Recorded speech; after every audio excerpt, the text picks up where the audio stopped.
probably say there's only about, as we have fireworks now as well going off, wow. The blue and white of Argentina, the red and white of Switzerland, and those plumes of coloured smoke drift into the air under the clear blue skies of Kansas City. And we wait to see who England's opponents will be in Atlanta on Wednesday, Chris. Yep, we do. I'd love to see England, Argentina. Nothing against the Swiss team, but Argentina have got work to do here. First and foremost in Kansas City against a Swiss team who have been superbly organised. The reason they've got this far is because the way they've defended that Swiss guard at the back, and they'll be looking to keep Messi and co quiet this evening, maybe pinch something on the counter-attack. But for Argentina, you feel there's more to come from the holders. The last couple of games they've leaked goals, but they've found a way to win. They are super streetwise. Let's see how this one pans out. Well, you can certainly smell the sulphur, as now we just have a haze after that. Smoke is just still lingering in the air in this local time at nearly 8 o'clock here in Kansas City. And the team news: Argentina are unchanged, so Emi Martinez is in goal, Molina, Romero, Lisandro Martinez and Tagliafico, De Paul, Paredes, McAllister and Enzo Fernandez, Julian Alvarez partners the captain, Lionel Messi. Argentina in their customary colours, the whites and the sky blue shirts, against Switzerland, who are all red. Kobel is in goal, Zakaria, Akanji, Elvedi, Rodriguez, Rida, Xhaka, Freuler and So, and Doy of Nottingham Forest and Embolo. So that is one change, with So coming in for Yashari from the side that progressed, beating Colombia in the last 16. Although, as you heard from Tim Vickery with Aaron, the last meeting was actually in the World Cup in 2014. It was in Sao Paulo, and Switzerland took Argentina to extra time on that occasion, and it was only with a Di Maria late goal in the 118th minute did they actually break the hearts of Switzerland. So we know what Switzerland are about. They are going to be stubborn, they are going to be obdurate, as now the two sets of players will make their way towards the centre circle, because we will be having a period of silence here in Kansas City after the sad news that Jayden Adams, the South African midfielder who played 3 times at this World Cup, indeed I only saw him in action a couple of weeks ago in Atlanta against the Czech Republic, has sadly passed away at the age of 25. So hopefully his memory is respected here at Kansas City.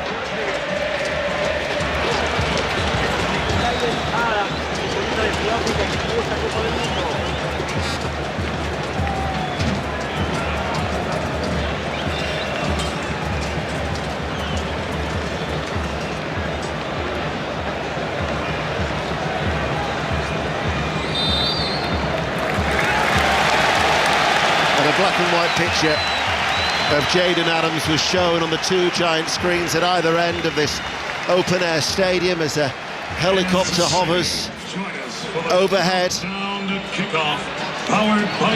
I was in Miami when Argentina were taken all the way by Cape Verde. They had to dig themselves out of a hole against Egypt.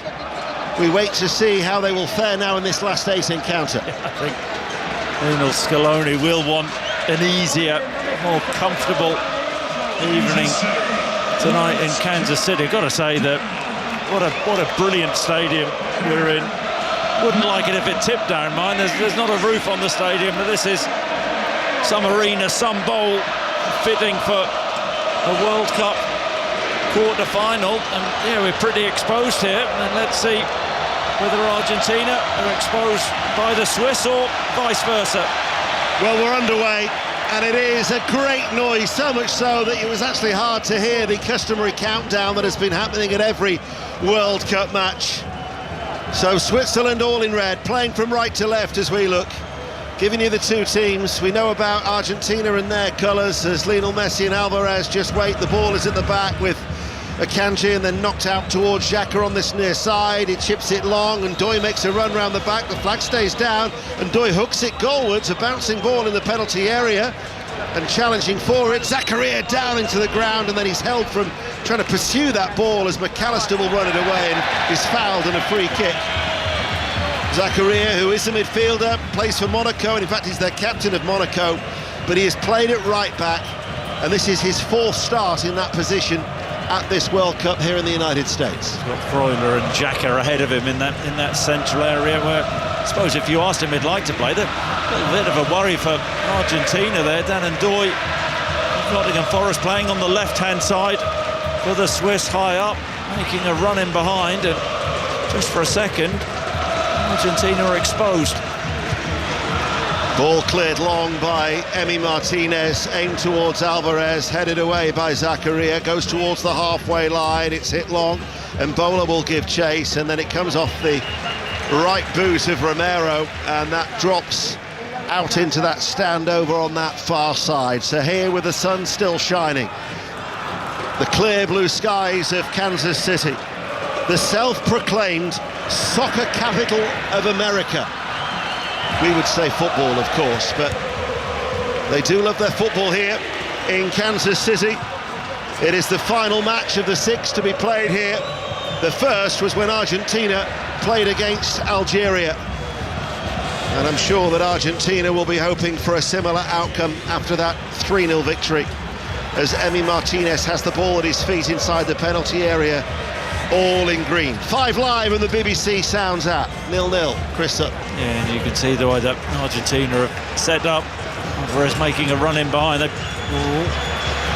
very cool there from Kobel, the Swiss goalkeeper, had to do a bit of sweeping up, but play very narrow in that midfield area to Argentina, more or less a box with Paredes and McAllister. Rodrigo de Paul and Fernandez looking to dominate in that central area. Elvedi with a crossfield ball, reaches Rodriguez. Rodriguez passes the ball to Ndoye, looks to go on the outside of Molina, succeeds, runs forward, Molina recovers well, and the last touch came off the Nottingham Forest player, and it's gone behind for a goal kick. But if that is already an early test of what Ndoye is looking to do to try and take him on the outside at his first opportunity, I look forward to the rest of that battle. Yeah, I like that positive play from him. Ndoye likes to come inside and get shots off with that right foot, and Argentina got away with one because the last touch was off Molina. Argentinian right back off his hand and went behind for a corner. Elvedi heads it away, McAllister will head it forward, Alvarez touches the ball out towards the far side, Montiel is coming forward back inside now to Enzo Fernandez. This is Lisandro Martinez, he passes the ball along the ground. Romero, Molina at right back, and then back to Emi Martinez. As the Argentinian supporters, and it doesn't matter which stadium, if you've seen them or you've listened to them, they jump up and down, and you'll have heard commentators refer to the passionate support. They make noise, they make a din constantly. The atmosphere, should it be Argentina and England in Atlanta on Wednesday, would be extra special under the roof in Georgia. Tagliafico clears, Zakaria, forward ball to Xhaka, out to that far side, the right, the ball is played back. This now is Freuler. Freuler had that spell at Nottingham Forest, not a particularly successful one, 2 or 3 years ago. 33 appearances during his time at the City Ground. Zakaria will come forward, tall, athletic, and bags of experience as well. As he nears 70 caps, he'll get forward on the right-hand side, gives them an added option. Also will stop that run coming forward on the left from Tagliafico, who, that was an issue, I think, for Scaloni. Who was going to play in that left back? Would it have been Tagliafico or possibly Medina? But they've gone with an unchanged side from the one that beat Egypt. Switzerland having a good spell here of the ball, and they go back to Kobel. They keep the ball well, they're comfortable on the ball. Got some really excellent technical players. Mentioned Freuler and Xhaka. If they lack anything, just a bit of punch, a bit of creativity in that final third. Xhaka passes the ball along the ground. Rodriguez, the way to the pass allowed Rodriguez just to punch it into the feet of Ndoye. That was a bit of a miscontrol there by Reida. But they pick it back up. He shrugs off one challenge, does Reida, threads it through to Embolo, back out towards Reida with the cutback. This might fall for an effort for So, down into the ground, lack the power, and Argentina are able to clear. De Paul, who actually on this right-hand side of the midfield for the time being. That was a poor touch by Enzo Fernandez. Xhaka strokes it back inside, So there's no width. He waits for Zakaria. It's an early ball into the penalty area behind Embolo. Comes out towards Xhaka, and that was a wild effort. 25 yards out from goal. Left-footed, slashed at it. Goal kick, 0-0, 6.5 minutes play. Yeah, that was high and wide from Xhaka, but the Swiss have started really well, and Argentina just haven't been able to find their rhythm. They haven't really had any control in this game. The Swiss are happy to really squeeze Argentina and say, you hit long balls up the pitch, our big centre-backs. Valverde and Akanji will deal with your long balls. If that's the case, try and play through us. Switzerland have never beaten Argentina in 7 attempts, 2 draws, 5 defeats. They've only faced Russia more without success. On 12 occasions, Switzerland have never beaten Russian opposition in international football. And Argentina have won both World Cup meetings against the Swiss. I referred to that last encounter, their last meeting, which was 12 years ago in Brazil. And they also met in the group stages of 1966. It was a game that was held at Hillsborough, and Argentina won by 2-0 in South Yorkshire. The conditions in the Midwest here in America are slightly different to that of South Yorkshire. I think that's an understatement. See Paredes now on the ball for Argentina. He's like their quarterback, just at the sitting in front of those 2 centre-halves, picking the ball around. We're in barbecue country here in Kansas City. My, they do love their barbecue meat. Although I'm hearing that it's barbecue weather back home, possibly in Rotherham and Barnsley and Sheffield, as Molina chips in across from the right-hand side. Nelvedi with a volleyed clearance away from inside his 6-yard area. 8 minutes played, one back, Paredes, back towards Messi. Messi on the ball for his first touch, finds McAllister. McAllister with a shot, takes a deflection, and behind for a corner kick, 0-0, 8 minutes played. Yeah, you can hear from the volume inside the stadium. I think that was Messi's first couple of touches there. First out on the right-hand side, Molina with the overlap and cross, and that was blocked, but then a clever little pass into the centre of the pitch. Decent effort. Was it McAllister who got the shot off? And it was, yeah. Behind. The adulation you can see in the stands for Lionel Messi. Arms raised, bowing to him. He takes the corner kick on the near side, and it takes a touch and came off a Switzerland player and goes all the way through. It was Lisandro Martinez was the player arriving late, but he just didn't react. And it's gone behind for another corner kick. It came off the head of Embolo. I think it was McAllister onto Embolo, and Messi. There he is. What was that? What was that percentage? 63% of the time he's walking, and he's just walked from right to left. That's taken a while, isn't it? This will be a left-footed outswinger. It's walking weather. It's the time to saunter in the sauna of Kansas City. 9.5 minutes played. Messi out swinging corner, far side, and it's in. McAllister with a header, and Switzerland for the first time in this World Cup have fallen behind. Argentina take the lead after 10 minutes. Alexis McAllister with his first goal of the tournament gives Argentina the lead, 1-0. Well, soft Swiss. They'll be so disappointing for Yakin. the Switzerland manager. McAllister, they had the warning from the previous corner, an in-swinger. Messi putting the ball in and it came off and Bolo went behind again. And he just gets a free run. Level with the near post, he's 6 yards out. You've got to say the quality of the header is sensational. Mentioned as an outswinger, McAllister, deft as you like. Pace on the ball and flicks it into the far corner. No Swiss player on guard on the back post, but it's a wonderful header. But really, they aren't the biggest team, are they, Argentina? And a free header there, that's a shocker from the Swiss.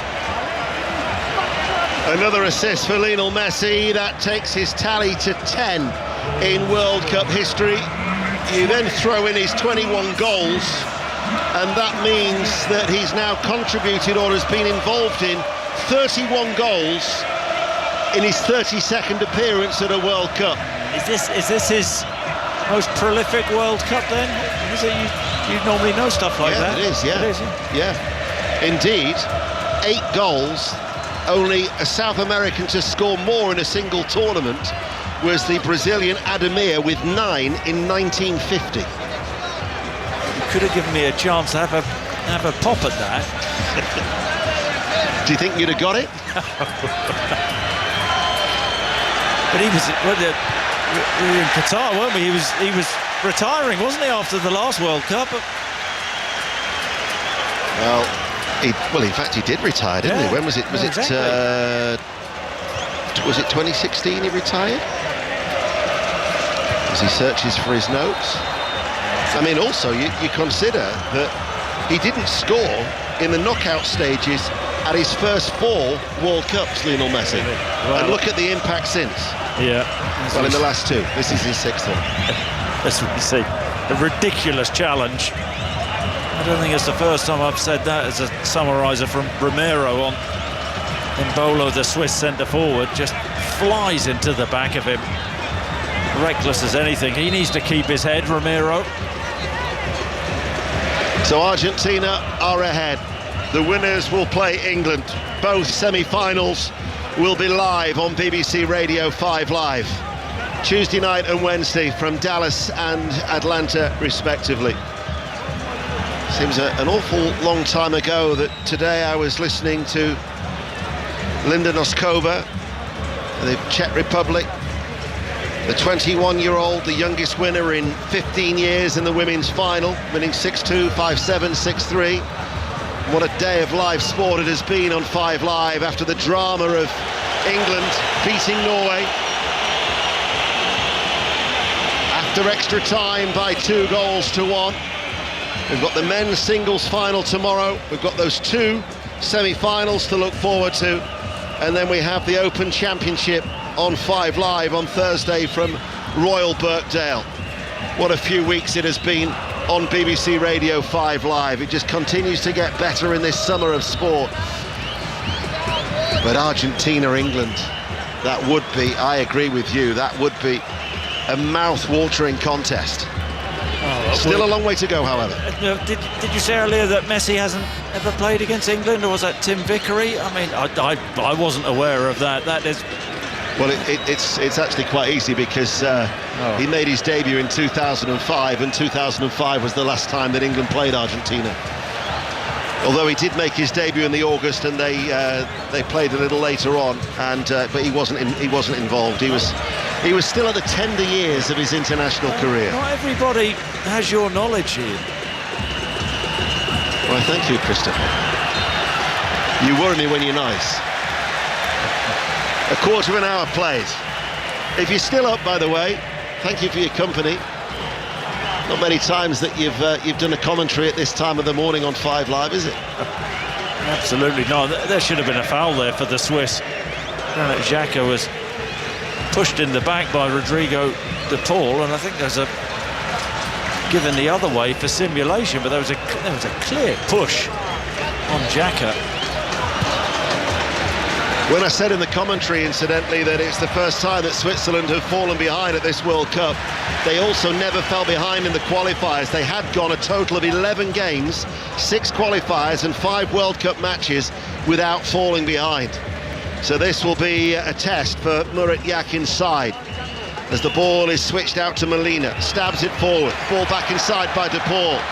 Molina tried to guide it into the path of Messi. Argentina lead by a goal to nil. Rodriguez caught in possession by Molina. Messi picks it up and drives forward. Messi comes inside, loses his balance. McAllister goes in for a firm 50-50, and then Paredes overruns it. Embolo lays it off. Switzerland now come forward.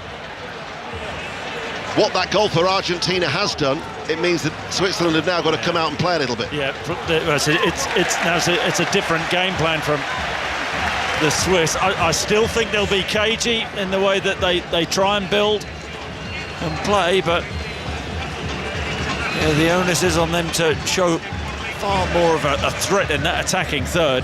Zakaria actually on that right-hand side has given them a pretty decent outlet. Zakaria midway through the Argentina half. Switzerland all in red, coming in field now and running into a little bit of space. Passes the ball towards Embolo, bounced away off his right boot. Nice little cushion touch forward by Paredes, and then the ball now passing the ball tight there. Paredes will pass the ball out. This is De Paul. Rodriguez tries to follow him high up the pitch midway through the Argentina half. Here is De Paul. Rodriguez snaps at his heels and gives away a foul. He's actually a free agent now, Ricardo Rodriguez. He left Real Betis in the summer. He has started every single match at 6 major tournaments. So this is his 32nd appearance at a major tournament for the 33-year-old. He's been a very good servant down the years for Switzerland. This is his 144th appearance. But Argentina are ahead, and the Argentinian supporters are extremely content. Yeah, what Alvarez has done on a couple of 3 occasions for Argentina. We know he likes to come to the ball, so does Messi. He has stretched that Swiss back line and threatened him behind. They have to have that variation within their team. There he goes again. Ball goes long. Alvarez tries to roll away from Manuel Akanji, who just punts the ball clear.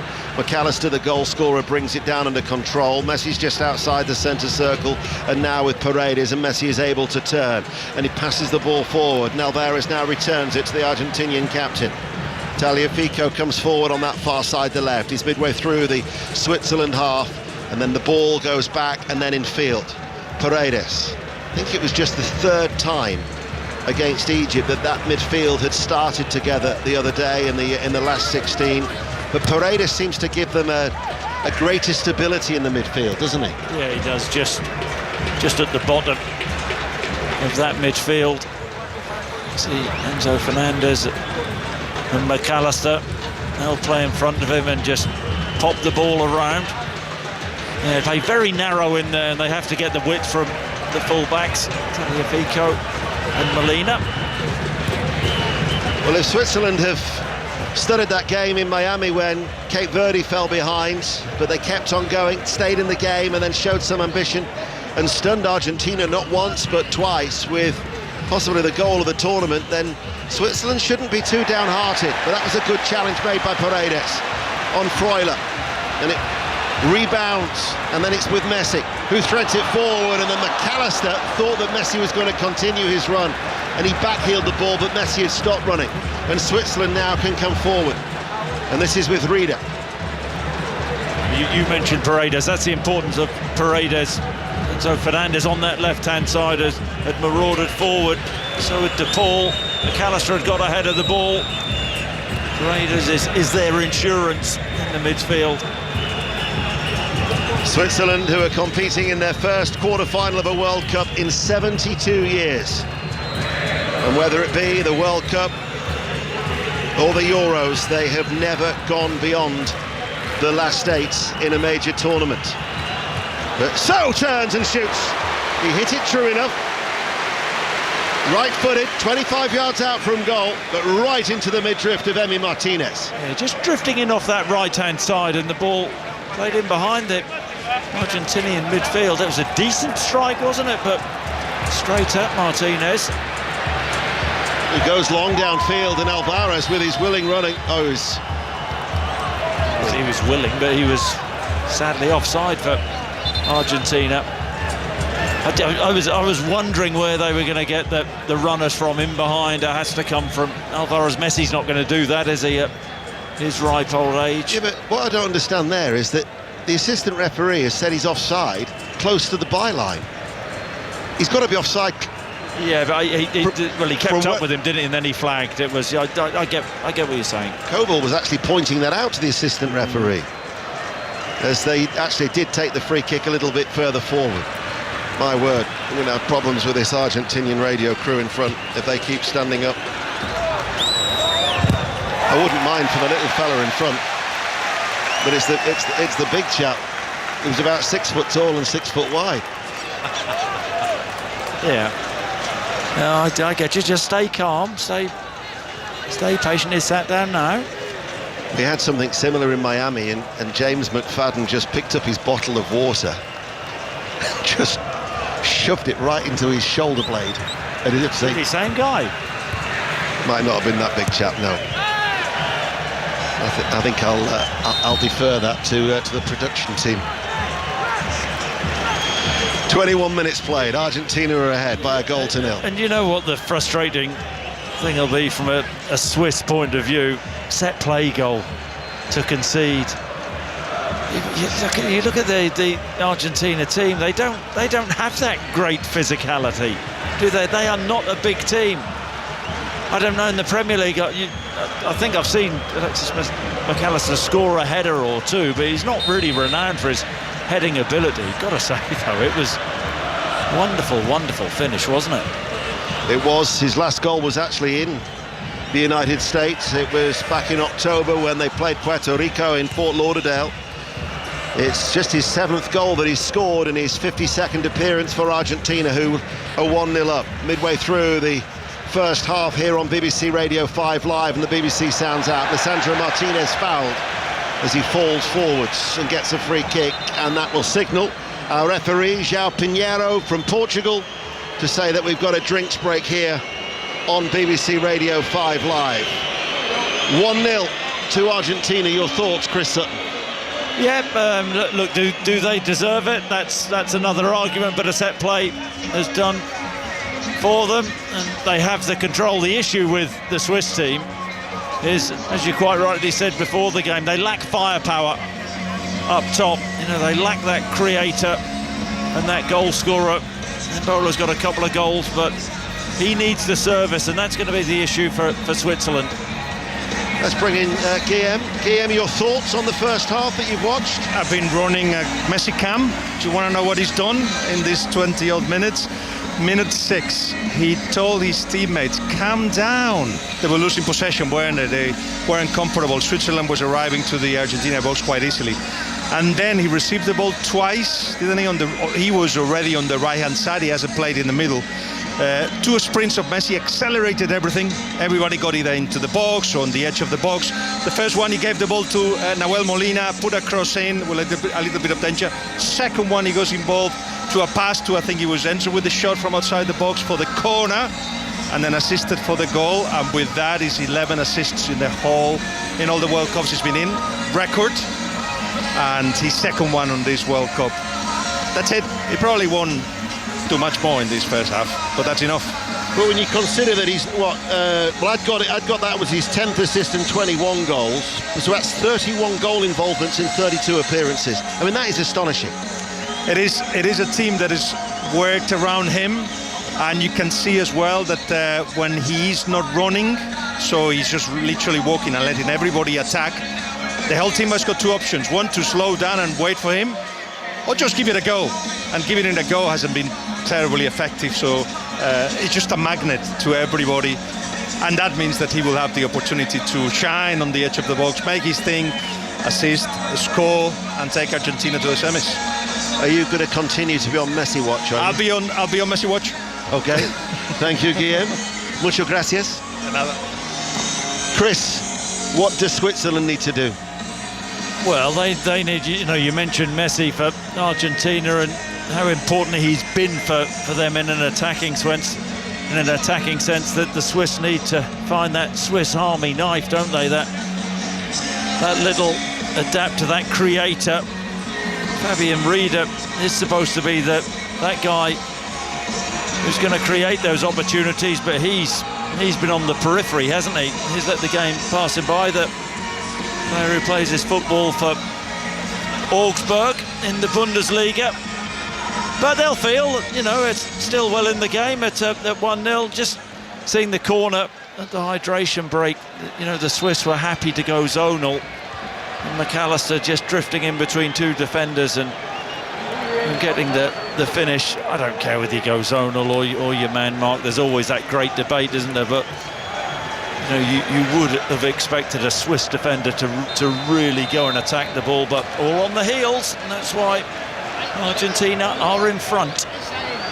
And play resumes with that free kick after that foul just before the drinks break on Lisandro Martinez. So Argentina leading by a goal to 0, playing from left to right as Molina, the right back, hits it, headed away by Akanji. Good header though by Romero, who really did attack that, and once again he's tight behind Fabian Rieder of Augsburg, and it goes out for a throw. As still you can hear the Argentinian support wherever you look inside this Arrowhead Stadium here in Kansas City. One of the, in fact, the third oldest in the NFL. It's the home of the Kansas City Chiefs. It opened in 1972 and it's got a capacity of 67,500. And who's their quarterback? Sorry?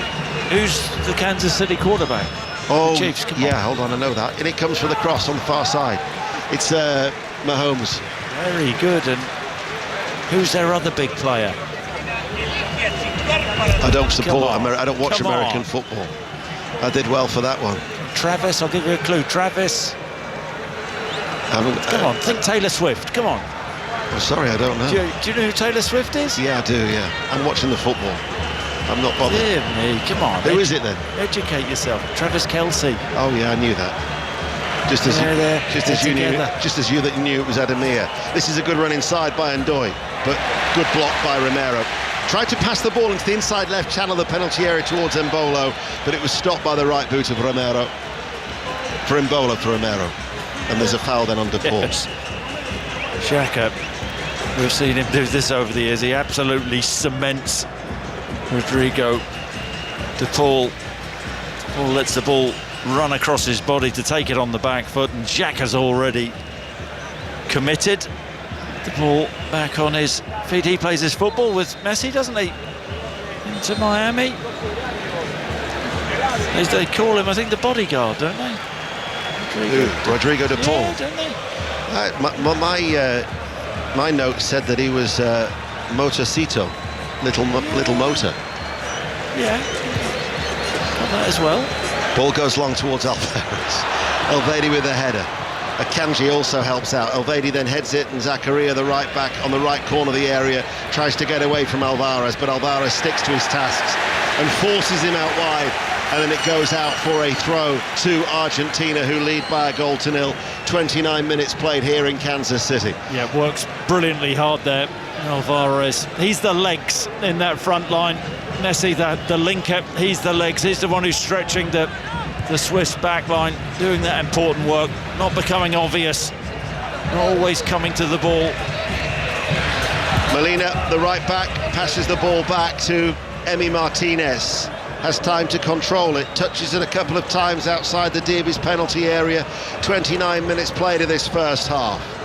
England beat Norway by 2-1 after extra time. I know that John Murray, we heard from his interview with Thomas Tuchel. I heard him speak to Harry Kane and Elliot Anderson. There will be the Football Daily.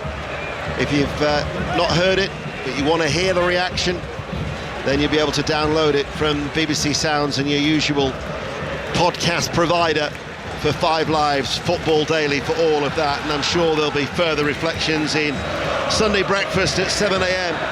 with Rick and Jeanette on Sunday morning. Half an hour played. Argentina still lead 1-0. Yeah, I bet Rick and Jeanette have heard of Taylor Swift. Hold on, don't twist the narrative. I'd heard of Taylor Swift. I just haven't heard of the guy that she's with. Throw to Argentina, right-hand side. And you know what, for a team who have looked vulnerable at the back. Blimey. Enzo Fernandez caught in possession, and they tried to pass it ball to Embolo, and they were unable to do so. It was a wild swish of the leg, wasn't it, from Enzo Fernandez?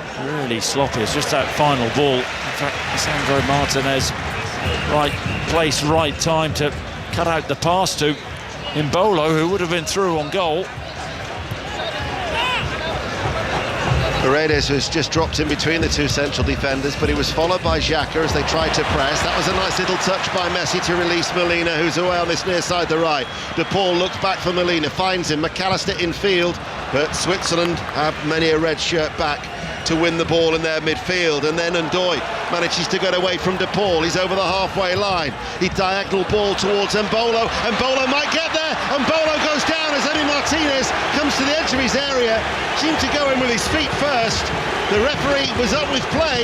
João Pinheiro from Portugal as Ndoye tries to get it, and Lisandro Martinez clatters the ball away, and in fact a free kick is given in favour of Argentina. Well, I think Lisandro Martinez gets really lucky here. I thought he was at fault for both their goals against Egypt, and Ndoye's been a problem on the left-hand side, comes inside, slides a pass through.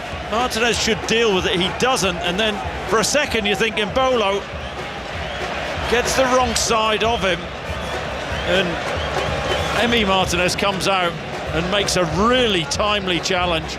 But look for a second like Embolo could possibly go round him.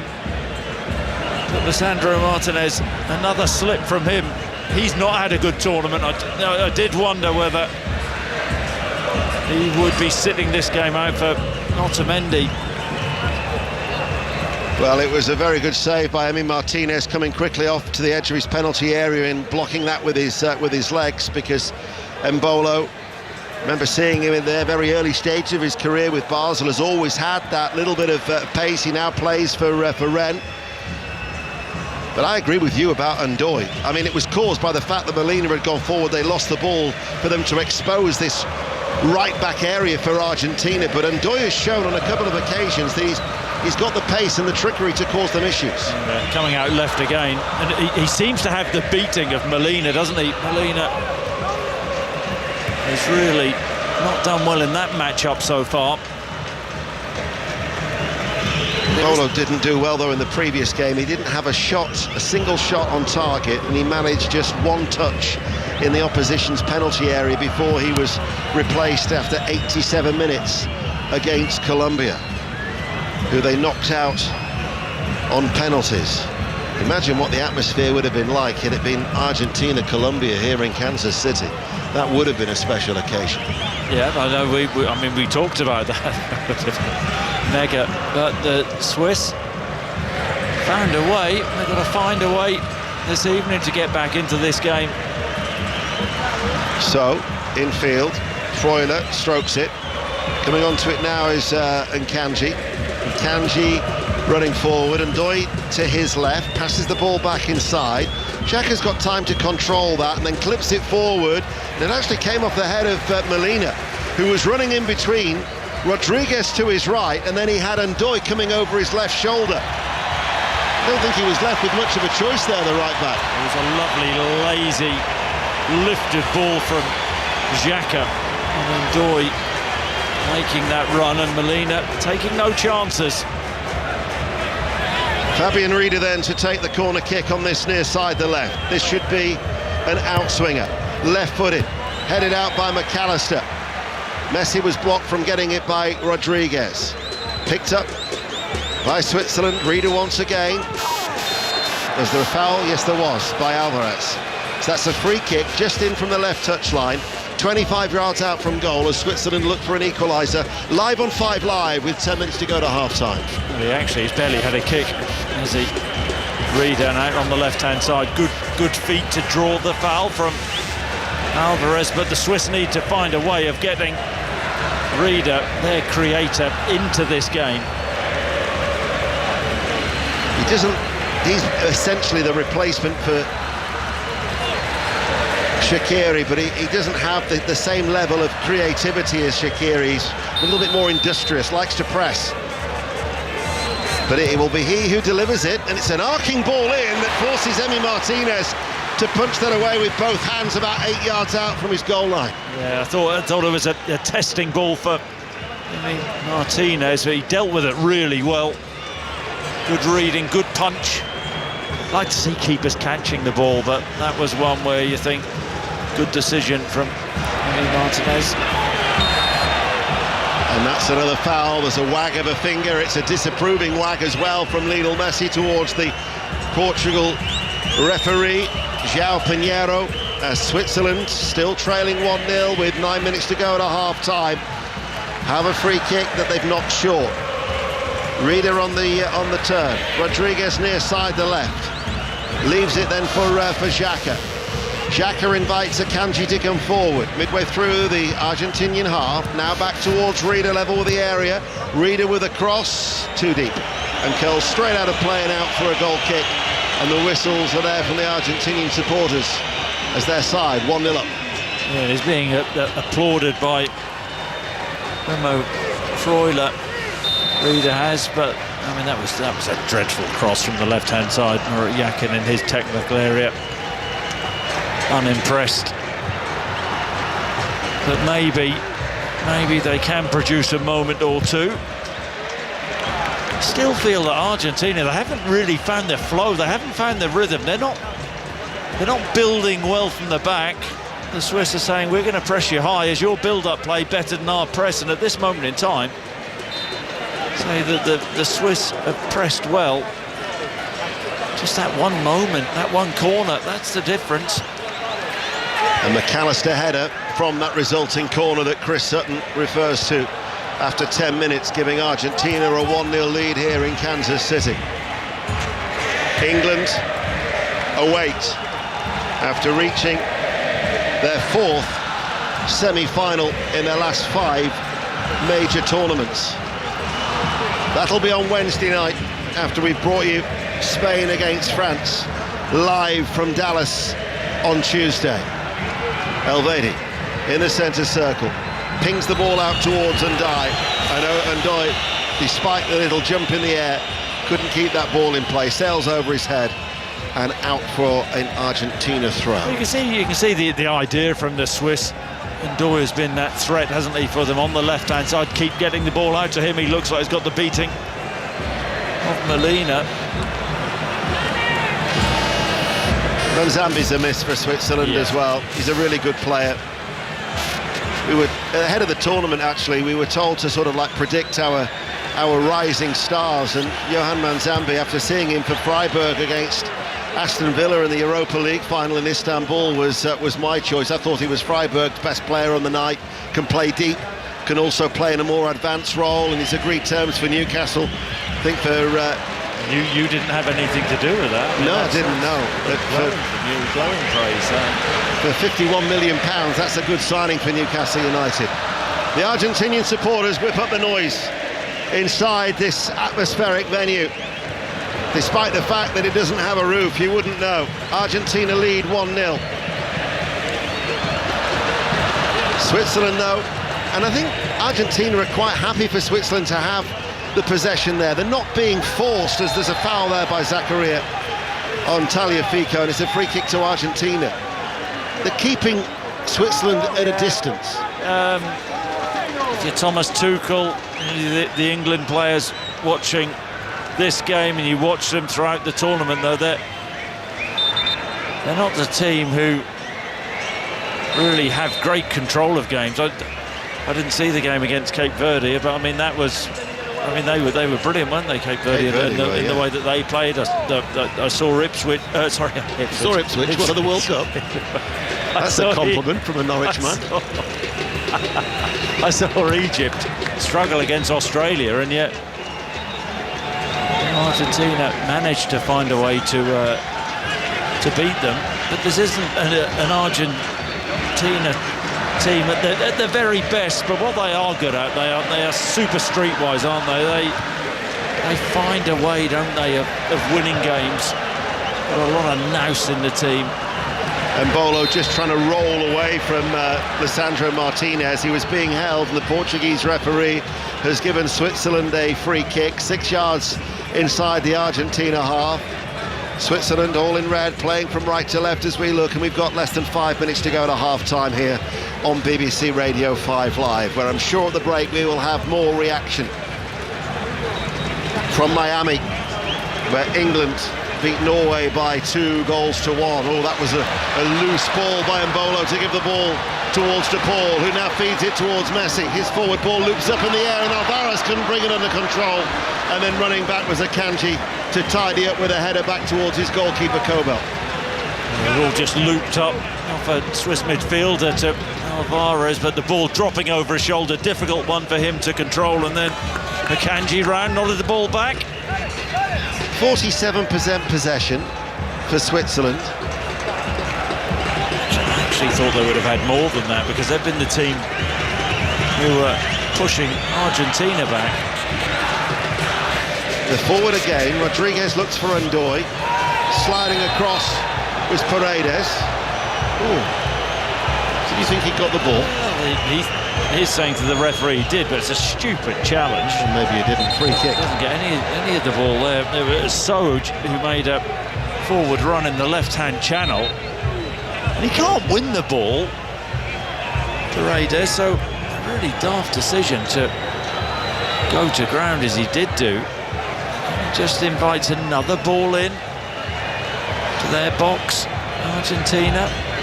Well, they haven't created anything in open play, haven't Switzerland, but they've got this opportunity now about 8 yards up from the byline. 3 minutes to go to half-time.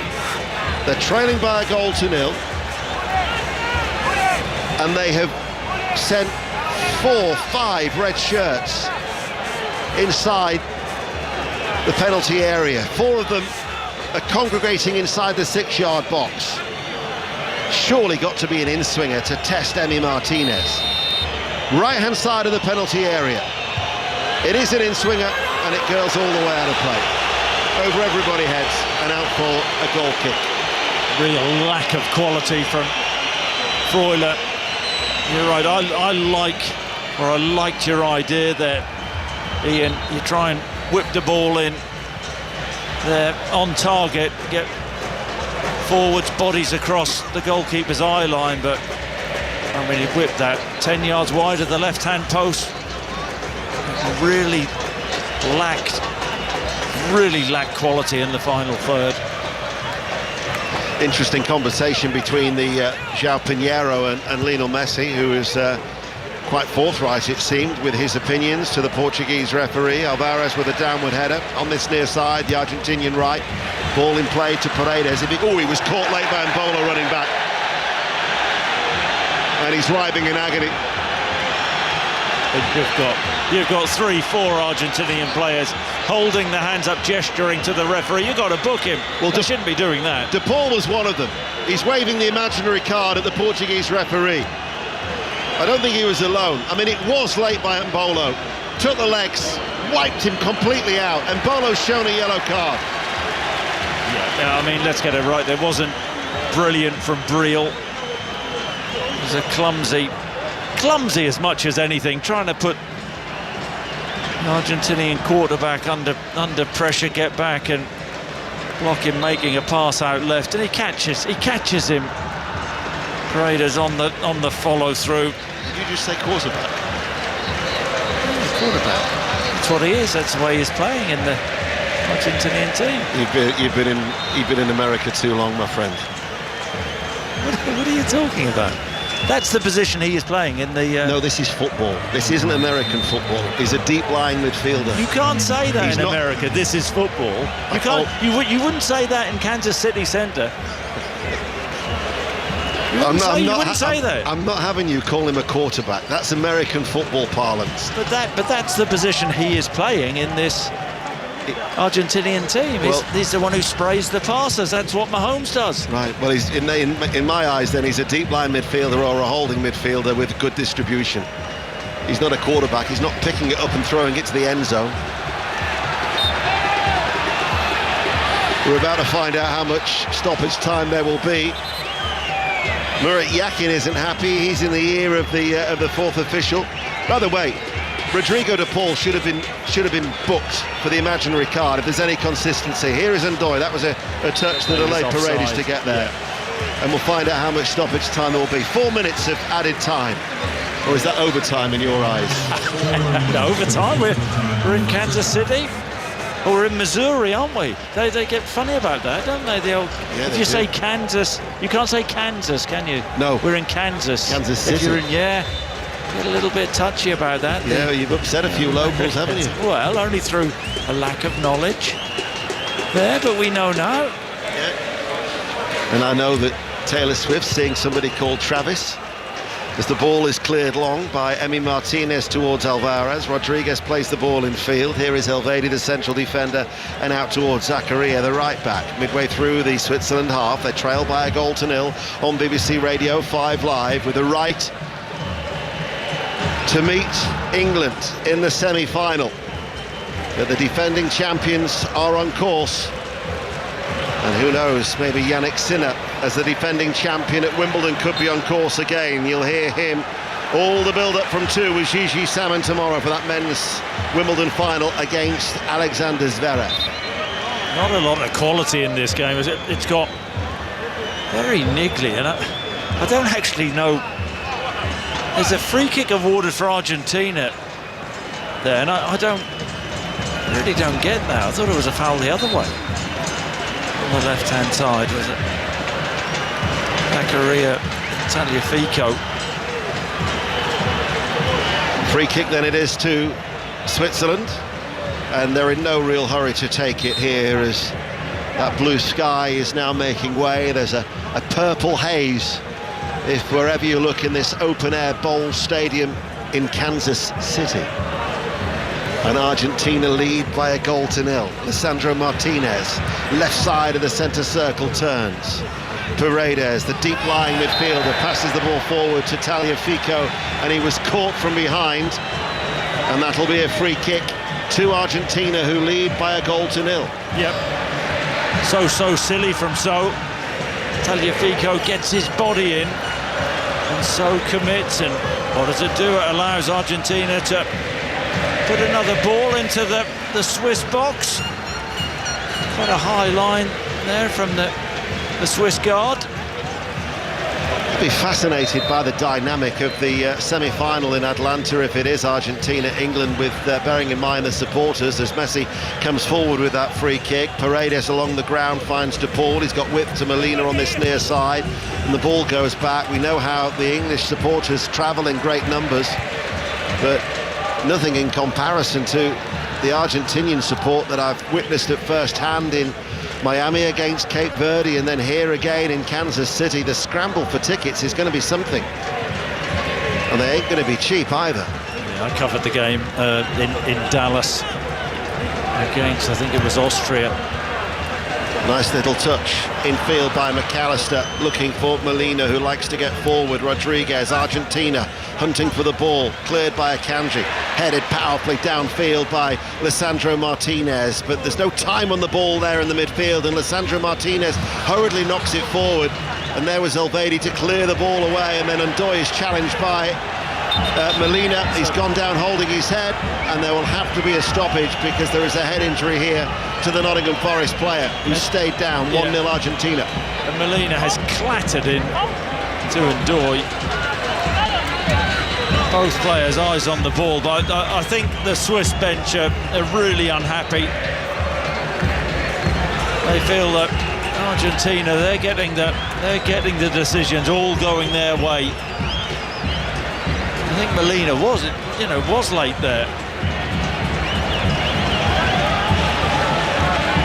What were you saying about the decisions going all their own way?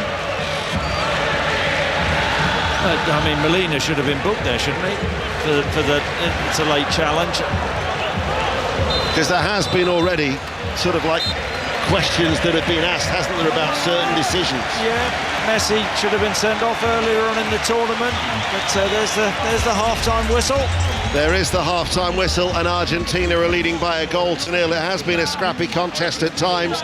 Messi with a corner kick after 10 minutes, headed in by McAllister. Your thoughts, Chris? I think, in truth, it's been a pretty average Argentina, but they find themselves in the lead. McAllister with a superb header. That was the one bit of quality we've seen in this first half. The Swiss have huffed and puffed. They haven't really threatened enough in the final third. I think Martinez has had one shot that was the through ball, which he dealt with when Lisandro Martinez just made an error of judgment. But you feel this game has not really come to life yet. The Swiss need to offer far more going forward in the second half. We are 45 minutes away from looking at potentially a sixth World Cup meeting between England and Argentina, unless Switzerland can do something in the second half. But half-time in Kansas City, it's Argentina who lead by a goal to nil. Aaron.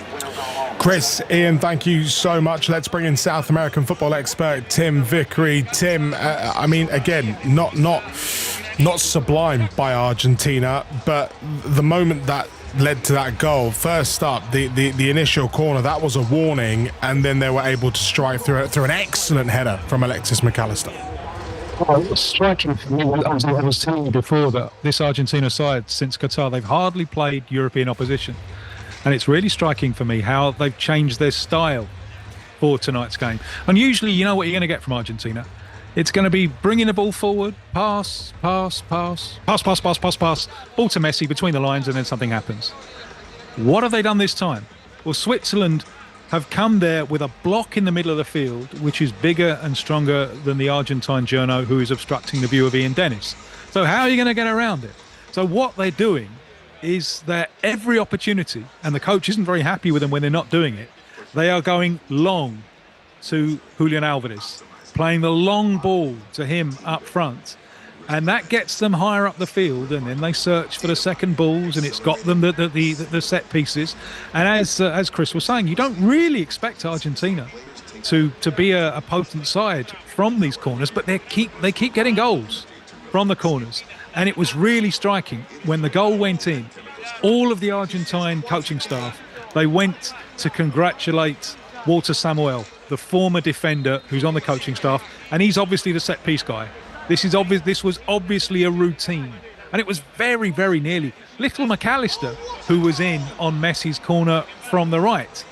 That's cleared for a corner on the left, and then this time he gets in. Now these are clearly things that Argentina are working on, and so they are now forcing the Swiss to play the game that Switzerland don't want to play. I believe this Swiss side have not been behind in this tournament or in qualification. They're not set up for that. They're set up for, we're winning 0-0. In the end, you'll get bored of us and you'll make a mistake. Now Switzerland are going to have to do something. There are one or two signs that they are capable. The big striker Embolo has been having some joy against Lisandro Martinez. Ndoye on the left flank is a threat. And Argentina's right backs, Molina, who's playing tonight, Montiel, his replacement, neither of them are 100% fit. So there's always a flicker of a hope for Switzerland. But at the moment, Argentina, who've adjusted their style for this meeting with European opposition, it's going Argentina's way, Aaron. Yeah, the size difference between Martinez and Embolo is noticeable, and we saw that moment between the two where they came together, and Embolo very, very unlucky. Guillaume Balaguer is in Kansas City for us in the stadium. Guillaume, I mean, you're on sort of Messi watch, as you like to call it. I thought it was fascinating what you mentioned during the hydration break about sort of like, you know, driving those standards early on, telling everyone to calm down and really leading live, in action, real time, you know, on pitch. Yeah, that happened a couple of times more. With a minute 30, after another good moment of Switzerland, he asked the team to find Julian Alvarez in the rivals' half, in behind, to stretch Switzerland because they were too comfortable on the edge of the box of Argentina. He did then a 1-2-1 with Nahuel Molina, but in his own half. And after a little protest to João Pinheiro, the Portuguese referee, they were possibly both speaking in Spanish, you could tell that Argentina didn't have control, that they couldn't attack together as a team that they couldn't still high up because they don't have the pace to do that, or the energy to do that, or the legs to do that. So then about the minute 38, he moved to the center and he literally walked to the number 10 position. So the ball clicked and he said, oh, right, okay, yeah. And then he moved to the right-hand side. So since then, Messi has been wanting the ball. He's shown to be a little bit frustrated because he wasn't getting it in those positions. But again, he indicated when to pressure high in one build-up from Switzerland. Only once in the whole 45 minutes, but it was him saying, okay, let's do it now.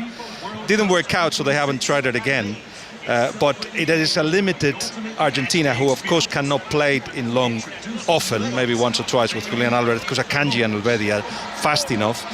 But at the moment, the thing that is working for Argentina is that, of course, they're defending as a team, they're defending together, and as Tim was saying, Switzerland don't have the ability, the organization to actually break that defense. Yeah, just looking back at that McAllister header, gorgeous looping header from Liverpool's Alexis McAllister that has Argentina ahead in Kansas City. 4 minutes to 3 o'clock this Sunday morning across the UK. Maybe just heading back in from watching the game, you will know England are through to the World Cup semi-finals after a 2-1 extra time win over Norway in the sweltering heat of Miami. Let's hear from Captain Harry Kane. Yeah, it was tough out there, to be honest. The heat, the humidity, for me, was tougher than the Mexico game from that sense. We had to show everything again, the heart, the desire, determination. We showed quality at times, but still not enough from what we'd like. And ultimately we found a way to win. It wasn't our prettiest performance, we know that, but we're into a semi-final of a World Cup, so we need to enjoy this, celebrate this. The difference was obviously Jude again today with the 2 goals at the perfect time. And that's what got us over the line. And how much of that was down to the conditions? Yeah, I mean, I still think we could have played better, especially with the ball. I think, as a team, we have the most important ingredients: the togetherness, the desire, the will to back your teammate and run and do all those things. And I think, that's obviously got us to a semi-final of a World Cup. I think when you see us train and you see the ability we have in the team with the ball, I know the boss speaks a lot about having that freedom and to show that on the bigger stage. We still haven't quite done that. We show it in glimpses. We haven't put a 90 minutes together or 120 minutes together. But sometimes that's football. We're still doing amazingly well. We have match winners in the team at both ends, and we need to just enjoy this one, recover well, and then obviously look forward to a big semi-final. Yeah, and that is now 4 semi-finals in the last 5 tournaments. The intention was to put yourself in that position. That's what you're doing. 100%. It's been an extremely successful era of our national team. Of course, we know we want to get over the line. That's the missing piece now. We're knocking on the door. We're getting to these semi-finals, these finals, it's a big week. We've got 8 days left of this tournament. We've been together 6 weeks. We've shown every bit of desire for the badge, and we're going to need an even bigger push now for the last week or so. So, as always, we just go again. We dust ourselves off. We're going to need the squad because it's a quick turnaround, and hopefully we can get the job done on Wednesday. England captain Harry Kane speaking to football correspondent John Murray. As things stand, England will be playing Argentina 8 o'clock on Wednesday in Atlanta. Full commentary here on 5 Live BBC Sounds. You can also watch it with us on the BBC iPlayer. There'll be more reaction from England's quarter-final win over Norway on the Football Daily podcast, which will be available on BBC Sounds later on this morning. In other football news, Jurgen Klopp has reached an agreement in principle to become the new head coach of Germany's national team. It's expected that Klopp will agree a 4-year deal for what will be his first coaching job since ending his 9-year tenure at Liverpool in the summer of 2024. Klopp is currently head of global football for the soft drink company Red Bull. The BBC's Rob Butler has been speaking to German football expert Raphael Honigstein. He says there's still some details to tie up before confirmation comes. This is about extricating Jurgen Klopp from this incredibly well-paid job and making sure that he doesn't leave his former employer with them feeling that they got too short end of the bargain. But they will work it out, which is why they've come up with the very positive news that agreement in principle has been achieved. What would the reaction be in Germany? I guess excitement for him getting the big job? Yeah, for sure. I think he was the name on everyone's lips even before the World Cup started, in case things were going less than according to plan. And I think it was quite smart, if you will, for him to be quite present during the World Cup as a pundit for German television. That made, I think, further sure that he was never too far from people's minds. And he was in a position to sort of slightly maneuver himself, if that was indeed necessary, into the pole position. But because of the nature of the job and because of him being out of a active job, he had this global head of sport, global head of football job, but it was more ambassadorial. There wasn't really that much day-to-day work. It was always clear that if and when the Germany job would become available, he'd be first in line. And it was essentially down to him, whether he wanted or not. Everyone just assumed that the German FA will offer it to him. Mm. Would his style, and obviously he's been a very successful club manager, would his style suit international football, do you think? Yeah, that's a big question. Of course, you can't really train with the same level of intensity, having so little of your players. Between the end of the tournament and the end of March, there'll be a total of 5 weeks of international football. That is not a lot. So we'll have to cram a lot into it. I think there'll be a lot of talks, there'll be a lot of video analysis going on, and him using his position in the media to make clear that his players understand the kind of football he wants to play. It's going to be interesting because we saw, for example, at Liverpool, his midfield tended to be quite functional. He loved number 8 who could go up and down and connect the defense with the attack, but there were never really that many skillful ball players in midfield for him. This Germany team is a bit more technical with lots of number 10s, but no wingers, out-and-out wingers.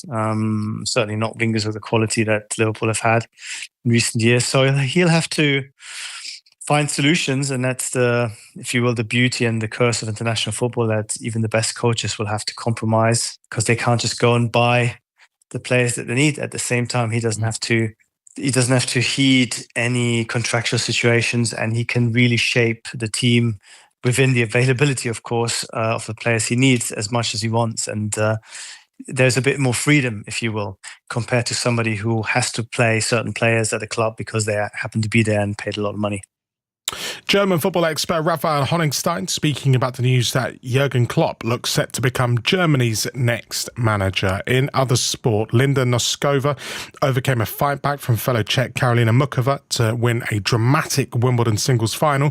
The 21-year-old lost 5 championship points and 5 consecutive games before clinching the title in 3 sets. There's full commentary of the men's final between Jannik Sinner and Alexander Zverev here on 5 Live later today from 2 o'clock. In cricket, England's men's T20 team have moved back to the top of the world rankings following the series defeat of India.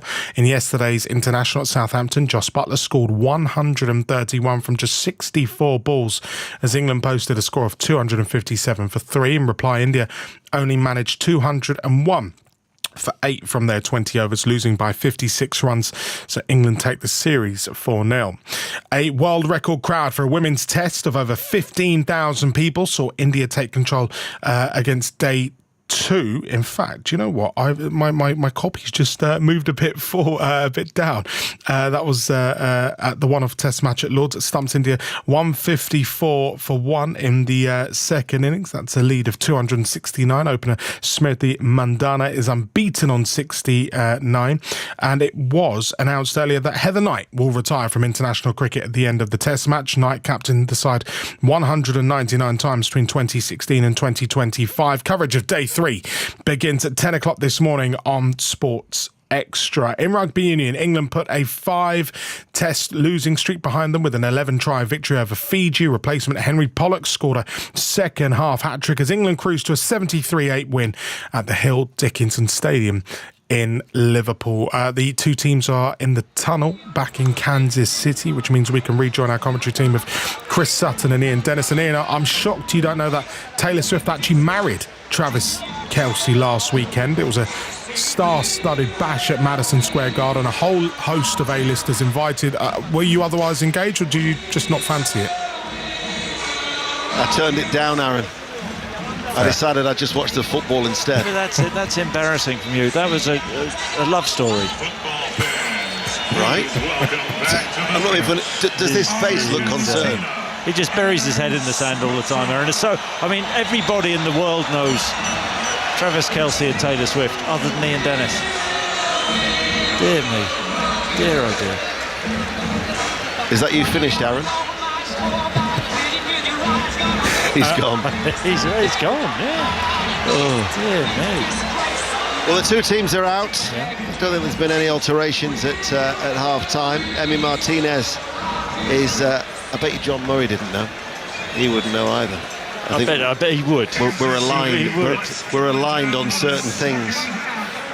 Emi Martinez, Molina, Romero, Lissandro Martinez, Tagliafico, De Paul, Paredes, McAllister, Enzo Fernandez, Alvarez and Messi is the Argentine team in their white and sky blue striped shirts, and Argentina with Messi will get the game restarted as they play from right to left against Switzerland, all in red, who have Kobel in goal, Zakaria, Akanji, Alvedi and Rodriguez their defence. Ball over the top towards Alvarez, headed away by Alvedi. Rida, Xhaka, Freuler, So, and Doy and Embolo. And at some stage, Switzerland are going to have to try and seriously look to test Emi Martinez. Yeah, it's been a comfortable evening for Argentina so far, but at 1-0 they haven't been watertight at the back. They want a second goal to just get that little bit of breathing space. Lionel Scaloni, he'll want greater control in this second half. Yes, he will. Here is McAllister, the goal scorer. McAllister, whose header after 10 minutes gave Argentina the lead. As Akanji passes the ball forward, it was short towards Xhaka, and then the ball is chipped by Rodriguez towards Embolo, who takes it on the chest and plays the ball to Zakaria. He's actually got a lot of space to run in forward on this near side, the right. Infield now towards So, back towards Zakaria, almost level with the area, as Murat Yakin, the manager, sitting down in his dugout now, watching and hoping that they can get themselves back into this quarter-final tie, their first World Cup quarter-final since 1954. Alvedi, they have committed a lot of red shirts forward as well, as they're passing the ball, and Argentina once again have dropped off. Alvedi able to turn, Rida with the shot, takes a deflection, loops in the air, and then is caught by the goalkeeper, Chris. Yeah, and Argentina just happy to retreat and let the Swiss have the ball. Rida with a sharp turn, and then the block. I think I've been disappointed with Argentina. It's another sloppy pass, and that's a wild challenge. I mean, really wild from Tagliafico. How he doesn't see yellow for that, I don't know. So it was. Comes off his feet, and Murat Yakin quite right is up and having a word there with the fourth official. And he can't win the ball, Tagliafico. Agricultural, wasn't it, the way he was just chopped down? Just a little bit reckless. Can the Swiss get the delivery right, though? That's the question. Free kick then to Switzerland, who trail by 1-0. They are attacking the end away towards our right. Freuler runs over the ball. Rida in swinging. Left-footed, right down the throat of Emi Martinez. Much to that frustration of the two blocks of red that are situated in the middle tier of this open bowl stadium, which is dominated by Argentinian support. Tagliafico, the only yellow card shown so far was Embolo in the first half for Switzerland. Back pass, Elvedi. Quickly cleared away by Coble, the goalkeeper, over the head of a rather pedestrian Rodriguez. And it goes out for a throw on that far side in these sultry conditions here in Kansas City. Strokes across the back. This is Lisandro Martinez with his jet black hair, running forward. Good noise once again being generated. For a stadium that actually is in the Guinness Book of Records, would you believe, Chris? Oh, is that right? It is. And you knew that? I did. Yeah. Ball passed forward, Messi dropped short over the halfway line. And the shot then by Enzo Fernandez is dragged wide and out for a goal kick. They still lead 1-0. That was Molina who's dragged it wide. Yeah. The Argentinian right back getting forward to good effect. I mean, playing as a centre forward then when Messi got on the half turn and slipped him in, went for the early shot from 22 yards right hand side of the box. There just seems to be a bit more intensity about Argentina in this second half, though. You know, a player where, I mean, you mentioned Enzo Fernandez, who didn't take that shot, but we barely mentioned him in the first half. Had a pretty good season at Chelsea. Ball chipped over the top. Mbolo, nice first touch. Squares it. This is an opportunity. Undoy. What a challenge by Lisandro Martinez. The flag was up anyway, it would not have counted. However, Lisandro Martinez didn't know that. They had a man over, left-hand side of the area, and he just threw himself in front of the Ndoye shot. Yeah, brilliant last-ditch defending. Oh, I think Mbolo was offside. Lisandro Martinez takes a chance and plays him offside, but the referee lets the play go on, and Mbolo, right-hand side of the box, you're thinking, is he going to shoot? He squares the ball unselfishly to Ndoye, and you're right, the challenge, last ditch, the little fella gets across, off his feet. There's a sensational block. Wouldn't have counted anyway. No, it wouldn't. By the way, it's not in the record books for what you think it is. Okay, well, go on then. It is. Martinez is going to hit this long. Alvarez is going to try and run in between the two central defenders. Elvedi gets it there, picked up there by Messi, drives forward. Messi still going. Messi in the area. Elvedi though recovers and gets a foot into the challenge. And all of a sudden it opens up here for Switzerland, only trailing by a goal to nil. Mbolo plays it back. And then So in field, on the stretch with Xhaka, couldn't get there. Alvarez runs away from Akanji. Alvarez now into a central area, diagonal ball, another good block by Elvedi. Shot comes in by Alvarez, deflected wide, corner kick, Argentina. They have the corner, they lead 1-0. Yeah, I'm enjoying the second half far more than I did the first half. Both teams seem to have gone up a level or two. Alvarez there with the effort, left footer, 22 yards out. Zakaria, and also you sense the Argentinian fans, you're feeling them a bit more in the second half. If you look in this open-air stadium to our rights, it is darkness. But at the end, while Argentina are attacking, there is now an orange-purple haze behind that goal in the distance. But in the forefront of this stadium, Argentinian supporters baying for a second goal, and it's a flick header at the near post that it's looped over the top of Enzo Fernandez and goes out for a goal kick. So the Arrowhead Stadium here in Kansas City is in the record books for being the loudest outdoor stadium. I was right with my assertion that Besiktas in Istanbul is the loudest football stadium, which was the pre-match conversation. As Xhaka looks for the ball down that far side to the left. But clearly you will make a far louder noise indoors than outdoors. Nope, the decibel levels. Yeah, no, I know, but that's not a fair. Well, it's the way this stadium was designed, as I was explaining at the very start. Ndoye with a flick header towards Reader, who was ahead of him, and it's marshalled back safely towards Emi Martinez. It had a decibel level of 142.2 in this open-air stadium. But that's a proper world record. The indoor one shouldn't really count, should it? The Besiktas Stadium, it was a bear pit when that was an open-air stadium. They used to create a din that these Argentinian fans now, wherever you look, with their enthusiastic support, are trying to replicate here. with still the warm conditions in the Midwest of America. Emi Martinez deliberately goes long and out towards the far side, and it's picked up by Molina, and he passes the ball back. And this is De Paul, who joins the attack with his cross, and diving forwards is Kobel, the Swiss goalkeeper, all in black, as Argentina only lead by a goal to nil. 8 minutes played. Chris Sutton. Yeah, it's a really wonderful pass from Emi Martinez to Molina, the Argentinian right back. Swiss being ever so brave with their press, pushing Argentina in, so Martinez going long. Another excellent 50-50 challenge. That was Tagliafico who won it early for Argentina. As now this is Paredes. There's still a lot of energy though in this Swiss side. Tagliafico down the line. Alvarez in field. Paredes picks it up. This is De Paul. Gives it short. Paredes touches it. McAllister looks for the layoff towards Messi. Interception from Elvedi. Headed forward by Alessandro Martinez.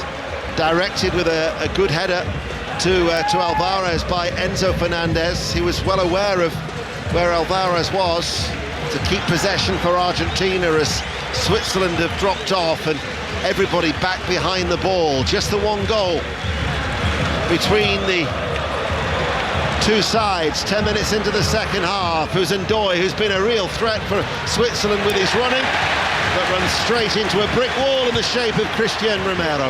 Yeah. Superbly timed challenge, just a bit careless from Rodrigo De Paul in the midfield, and Ndoye breaking. Switzerland pressing high. So delivers a cross. It's a pacey one. Ndoye high off the chest. Xhaka heads it back towards Ndoye. Ndoye cuts inside, but is then met by the challenge of Enzo Fernandez, who's gone down. Well, I think it's Paredes actually. And the referee stopped the game. He shouldn't stop the game. It's not a head injury. It is Paredes, you're right, sorry. It was that block, wasn't it, Paredes? And I think he's really hurt himself in the process. Got out, and it's a really firm challenge, a firm tackle. Maybe just opened his right knee up a bit. But I don't know why Ndoye, from the initial cross, he tried to chest the ball down to Granit Xhaka. Why not just gamble and try and head that in the far corner? I, like you, am thinking, why has he stopped that when it's not a head injury? Well, exactly, he shouldn't stop the game. Maybe I'm doing Ndoye an injustice. The first time the ball comes across, it's a long way out, but took the safe option. And then when Xhaka was shaping to shoot and popped the ball back to Ndoye, that's when Paredes got out, made the block. A strong tackle with his right boot, but just... Yeah, he's hobbling off the pitch here, isn't he? What's that, a minute? He's got to serve for a minute. I was going to say, he should be off for a minute. Let's see if that is borne out. So temporarily they're down to 10. Paredes comes to the side of the pitch. He was running freely, it would seem. Argentina still lead by a goal to nil. We're 11 minutes into the second half here on BBC Radio 5 Live and the BBC Sounds app. Newscast to follow at 5 a.m. Rick and Jeanette for Sunday breakfast at 7. And 5 Live Sport. Wimbledon, the men's final tomorrow. All the build-up from 2 with Gigi Salmon. The Switzerland are attacking left-hand side. Ndoye thought that he'd won a corner, but the referee says not, and it was a goal kick. Alexander Zverev against the defending champion, Yannick Sinner. And the Open Championship 5 Live on Thursday from Royal Birkdale from 11 o'clock. But I would think now that must be close to the minute that is elapsed for Paredes, but the fourth official, who is Drew Fisher from Canada, still hasn't allowed him back onto the field as yet. So that's a foul. Martinez on Rylan Bolo. Sandro Martinez back to Emi Martinez, the goalkeeper, all in green, right-footed, again looks for that long ball. De Paul will give chase, it drops over the shoulder of Rodriguez, the left back. It's seen back by Akanji and played out by the goalkeeper to Elvedi outside his own penalty area. He runs forward midway through the Switzerland half. He finds So, able to turn on the halfway line. Zakaria is forward on this right-hand side. It needed a better control. And that lapse of concentration, it ran away from him, and then the pace of the ball, he couldn't retrieve it, and it's gone straight out for a goal kick, and Argentina still lead by a goal to nil as my eyes are drawn to 2 balloons.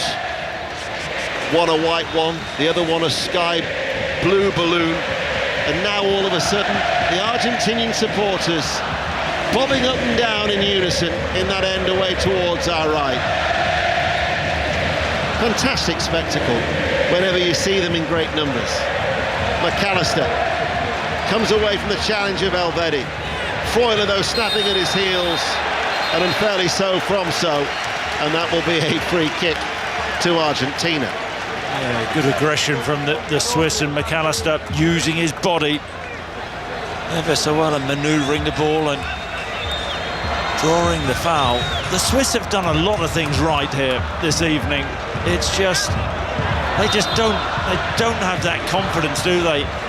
Up top, don't have that belief really. When the ball goes forward, you don't feel like there's a goal in it for them. But they have to keep persevering away. And if they do get a half chance, just hope somebody, one of the players, steps up and shows a bit of brilliance, a bit of composure. And yet they're coming into the game on an undefeated run of 11 competitive matches since they were beaten by Spain by 3-2 in the Nations League in November 24. And they say that Murat Yakin and his standing in Switzerland has never been higher.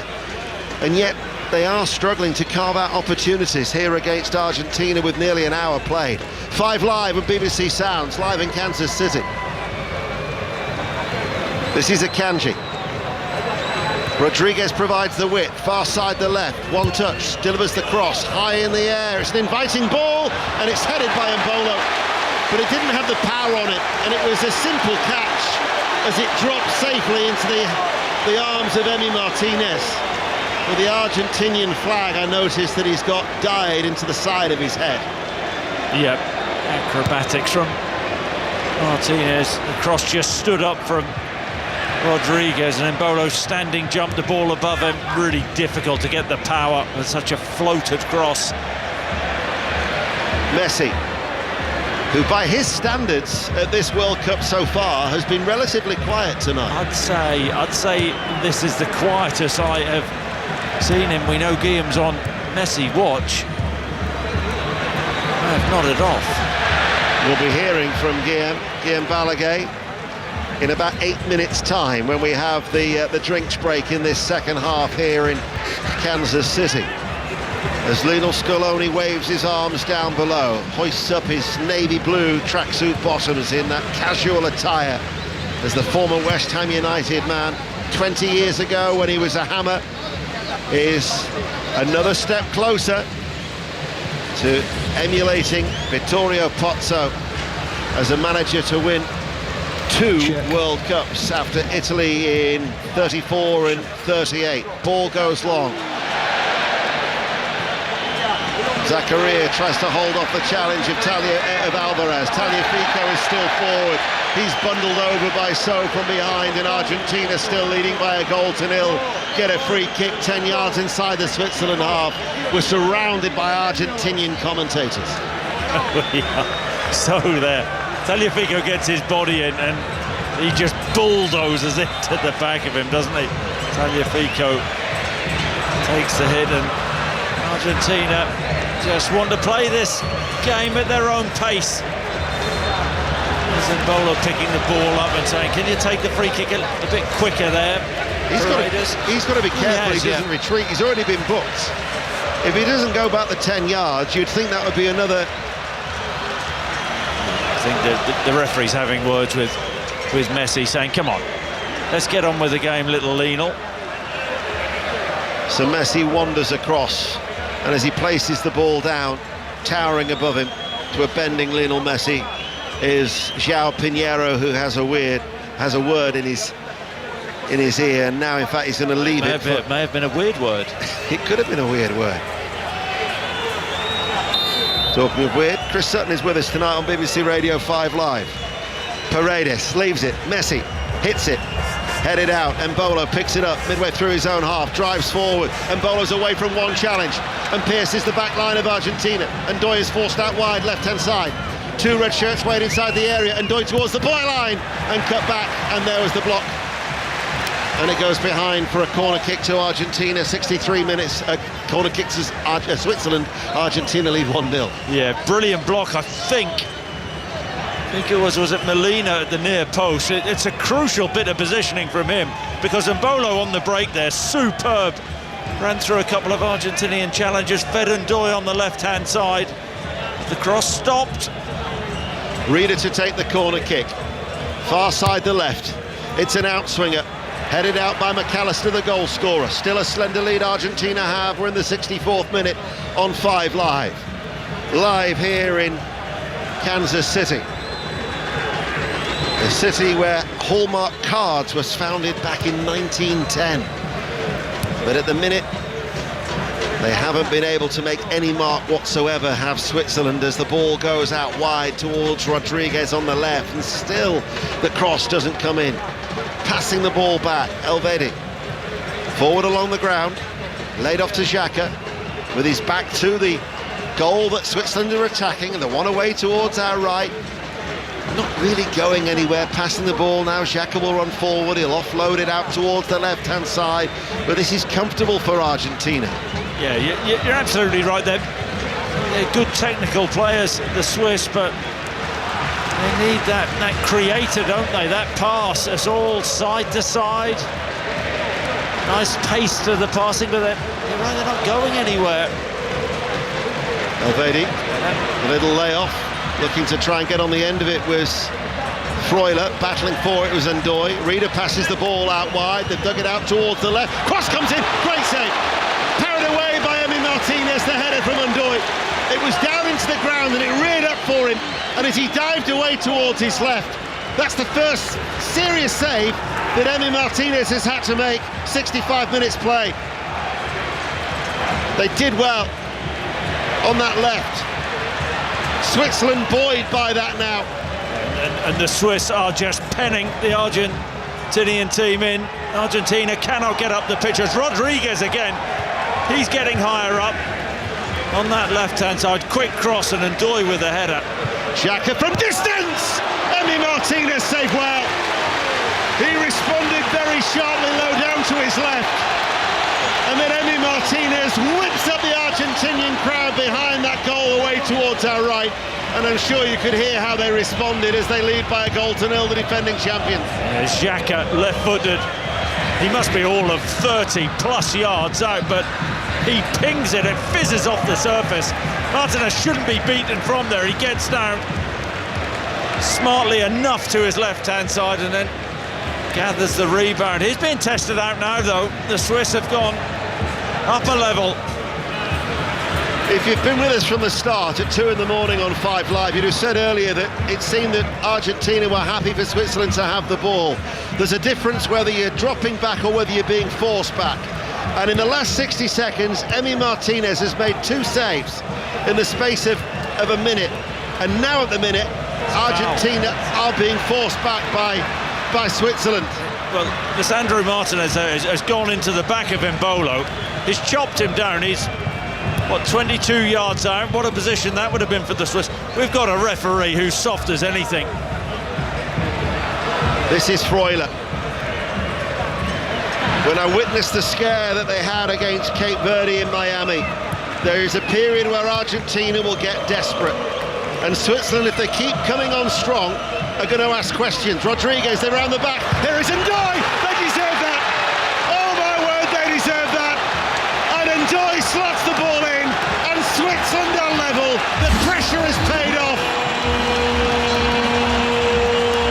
Nottingham Forest Ndoye with a well-taken goal. Unpicked the Argentinian defence. Clinical finish. Switzerland have equalised 1-1. Well, the Swiss were on a roll, weren't they? A Swiss roll. And Ndoye, he deserves that. He's been their biggest threat, hasn't he, on the left-hand side?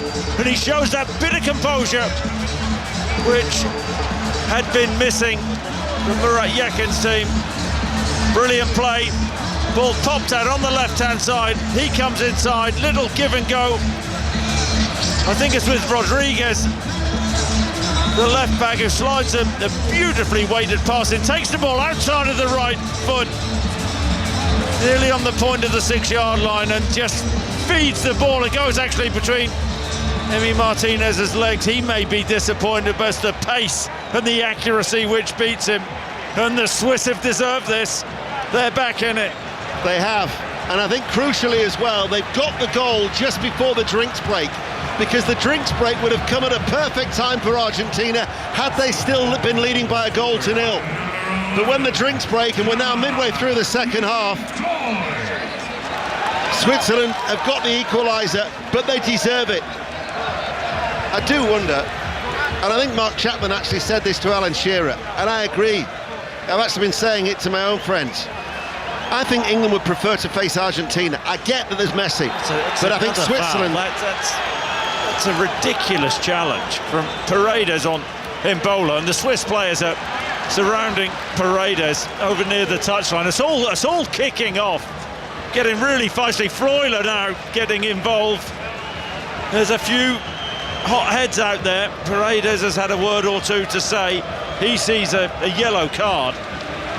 But Embolo, he has been hacked down on numerous occasions this evening. You're quite right to mention he's on a yellow. He needs to keep his head. But maybe it's a goal, Ian, which sparks Argentina into a bit of life and a bit of a comeback. I mean, I mentioned earlier, you look at this Argentinian team, there's nothing for England to fear with them. The Swiss who have been slicker and better in terms of their build-up play, the way that they've pressed the ball. Oh, here we go. What's going on here? There's a VAR check here. Review for mistaken identity. And so João Pinheiro of Portugal, from Guillermo Pacheco, has been told, and I think it's whether they're suggesting that it wasn't the yellow card, there was a dive by Embolo. There was no touch from Paredes, which has led to the yellow card. So he's been instructed by the VAR from Mexico. At the minute, the fourth official is trying to get everybody away. Granit Xhaka is also wagging his finger. They're trying to have a word with the referee, João Pinheiro, who's just focused on the TV screen. Well, I'm looking at Embolo on the monitor. We've seen it on the monitor. Embolo does dive. He's going to see a second yellow here. Well, that's the thing. He was already booked. So if this is a yellow card for a dive, then he's going to be sent off. It's all kicking off with players down there, but it's a no-no from Embolo, and he's going to be on the go. He's going to be off here. João Pinheiro walks away after viewing the monitor, and we will hear the Portuguese referee address the crowd here in Kansas City. After review, there is no foul for number 5. And number 7, that is a clear simulation. Final decision, yellow card for number 7. That means Breel Embolo's off. Breel Embolo showed a second yellow card. He is dismissed. It is the 14th red card at this World Cup. Switzerland aren't happy. Granit Xhaka complains to the fourth official. There's uproar on the Swiss bench. And should Switzerland go through, Embolo will miss that semi-final with England. Well, I've got to say, initially, I thought Paredes went into Embolo, but you watch it back, it is simulation, and we haven't seen enough players booked at this World Cup for simulation.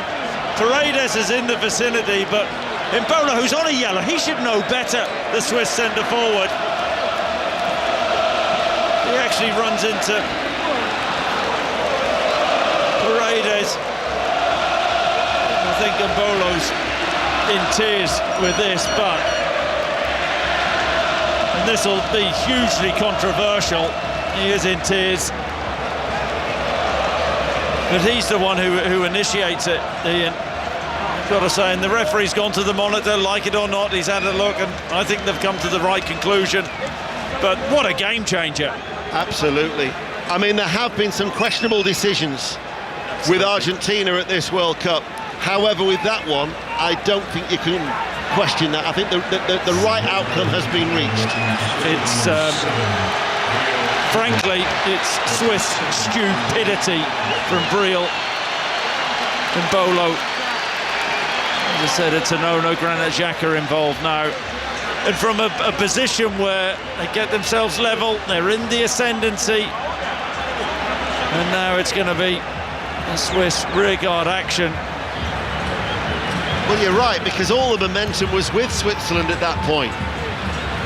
We've still got to have the drinks break. We've been playing for 73 minutes at the moment here in Kansas City. But just to reiterate, should Switzerland go through, they knocked out Colombia, remember, on penalties in the previous round, and Bolo would be suspended.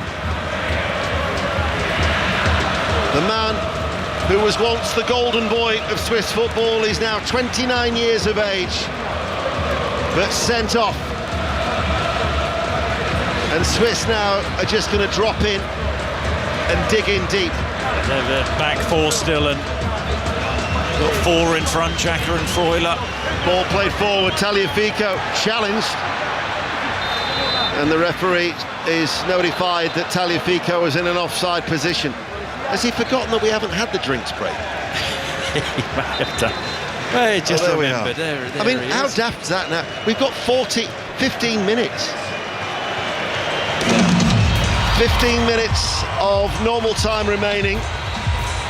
And it is Argentina 1, Switzerland 1, but Switzerland are down to 10. Breel Embolo. Before we come to Messi watch, Guillaume Balaguer, that was the right decision. 100% the right decision. I think the Switzerland players should go to Embolo, not to the referee, to complain for what he's done. With the new rules, if you fake something, you run the danger of actually getting a yellow, and you had a yellow already. So massive, the most stupid decision Embolo has made in the whole of the World Cup. But what's interesting is that if the referee hadn't given a yellow to Paredes and hadn't been a foul, Embolo wouldn't have got a yellow, because the play wouldn't have stopped.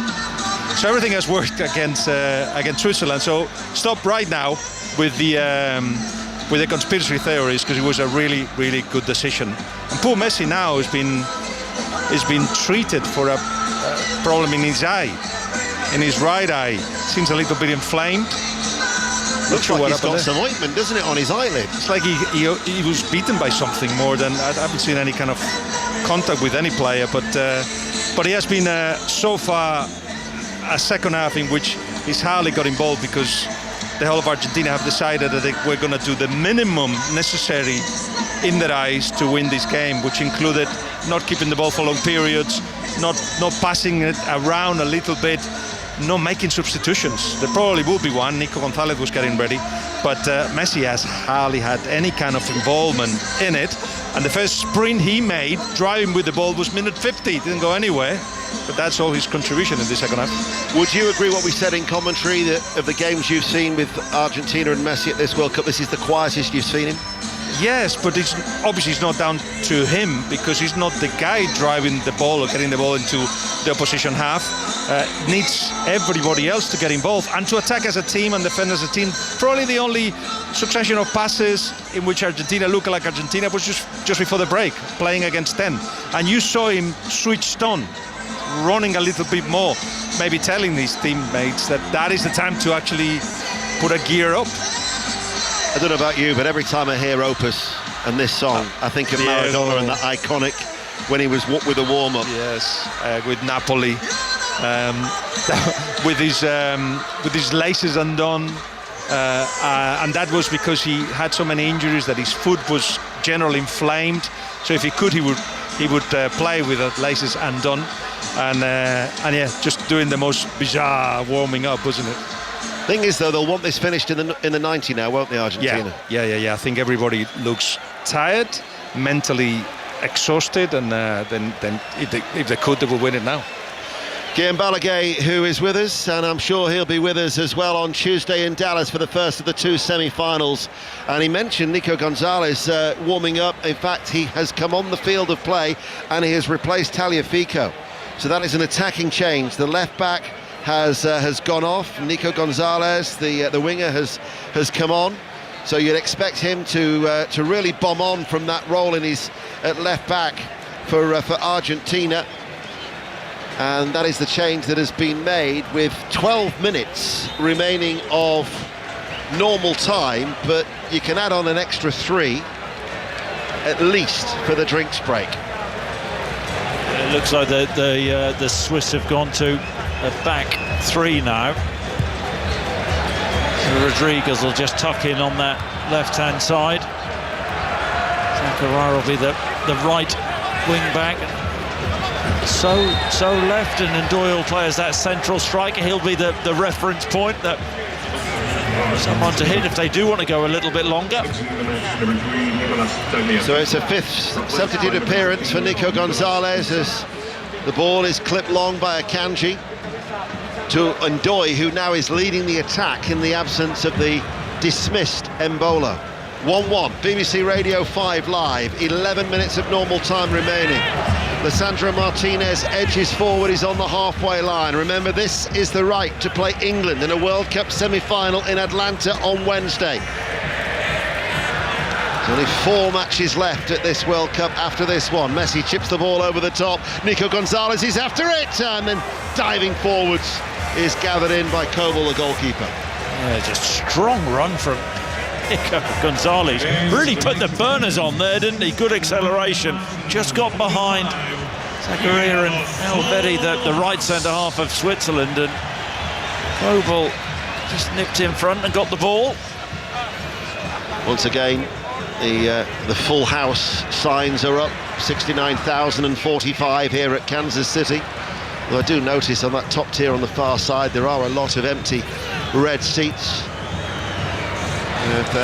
Whether it was supporters who'd bought tickets and then just decided that whatever, that their travel plans, they couldn't find their way to the Midwest. As Akanji for Switzerland coming forward with the ball. Xhaka, who will probably just sit in now with Freuler, lifts the ball forward, and Switzerland will get a throw, level with the Argentinian penalty area on that left-hand side. 1-1, but Argentina are down to 10. Yeah, they're still happy to have a go and go forward and still risking. From the throw, Reader back to Rodriguez, pokes the ball infield to Freuler, former Forest man, to Akanji, who had that lone spell at Inter, and Valverde, his central defensive partner. They've started every game, Akanji and Elvedi. Pass the ball out from the back. Elvedi of Borussia Mönchengladbach comes forward now and looks for Zakaria, cut out there by Gonzalez. His short forward ball finds McAllister. Paredes to Enzo Fernandez, who then gets it back from Molina. And the Chelsea man runs forward with the ball, still at 1-1 with 9 minutes remaining. England, remember, are based here in Kansas City, and they'll be flying back to their team base. I'm sure they'll be hoping, maybe even watching it, should they get that Wi-Fi connection on their plane. They'll be hoping that Argentina can go to extra time, just as England did. Might not be in the humidity of Miami, but it's certainly the heat here in Kansas City. You've got to say, in this World Cup, I know they've found a way to win games. They are a bang average Argentina team. They've had a really gentle draw in the knockouts. I mean, they've been pushed, conceded goals, and you think, well, maybe tonight was the night where they were going to really raise the game and step up a level or two. But they are as lucky as anything the way this game has panned out. They've laboured their way through the knockout stages. Messi, he never labours as he battles for the ball and they try to give it back, but then they've lost it. And there was Reader, the little turn by So on that far side. Down the line he goes, helped on first time by Reader. The interception was a good one by De Paul, running across, but intercepted then by Zakaria, only as far as Enzo Fernandez. You wouldn't say there's a lot of pace in this Argentinian side either, would you? Not in the starting 11 at least, as Gonzalez can't get the beating of Zakaria. Back inside then for Enzo Fernandez, strokes it, but they do have this man. The undoubted quality of a world genius, and Messi tries to weave his way through, but it's a wall of red and that door just closed in on him. That has to be a foul on Xhaka. The referee has played advantage. He has been a rock, hasn't he? He has been immense. Xhaka there made the challenge on Messi. You do feel when Messi gets on the ball that something is going to happen, but they've snuffed him out pretty well, the Swiss, this evening. They have. Rodriguez, the left back, midway through his own half. Xhaka's first time ball out towards that far side.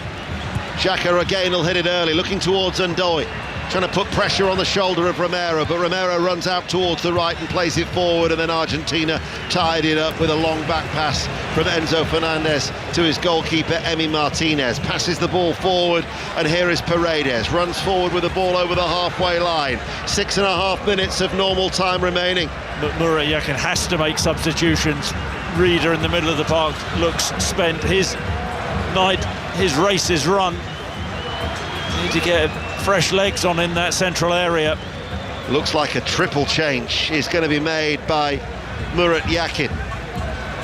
Fresh legs to see the 10 men of Switzerland through for the last 6 minutes of normal time plus stoppage time. Paredes. Remember, they left it very, very late against Egypt. The ball is played forward. This is Messi off the chest, and he tried to just lift it over the goalkeeper. It was a late flag, but Kobel had made the save anyway.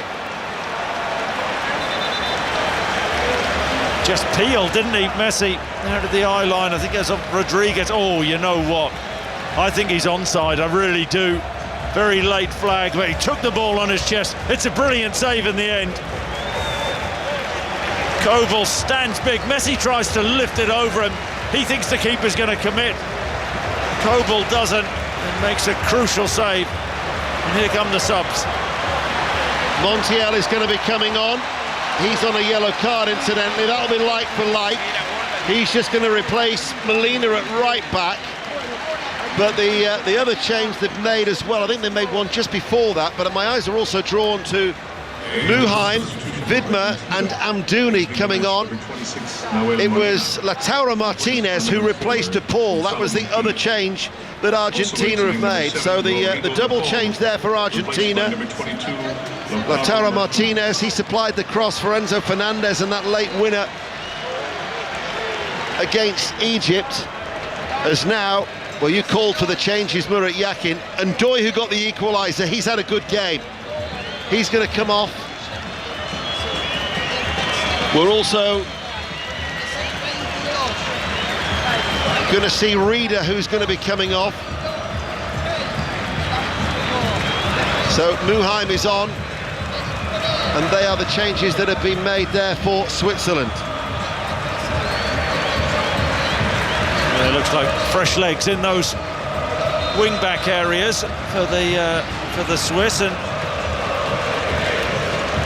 Amdouni will play as that central striker. Yeah, it was So who's come off. So Vidma has come on for So, Amdouni for Ndoye, and Muheim has come on for Reader.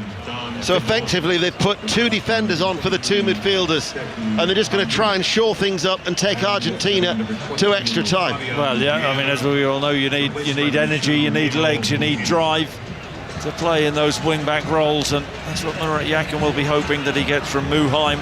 He's gone to that left wing-back position, and there's Vidma, right wing-back, first touch of the ball. Remember, they were trailing until the 78th minute against Egypt. The latest team that any side has come from 2 goals down to come back to win without going to extra time, but they've lost the ball.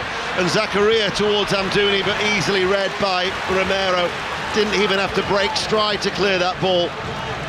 But we're inside the last 3 minutes here in Kansas City, and it's 1-1. Yeah, I've got to say, Zakaria now has gone into that midfield role, which I think he prefers. Had a decent evening he has on that right-hand side.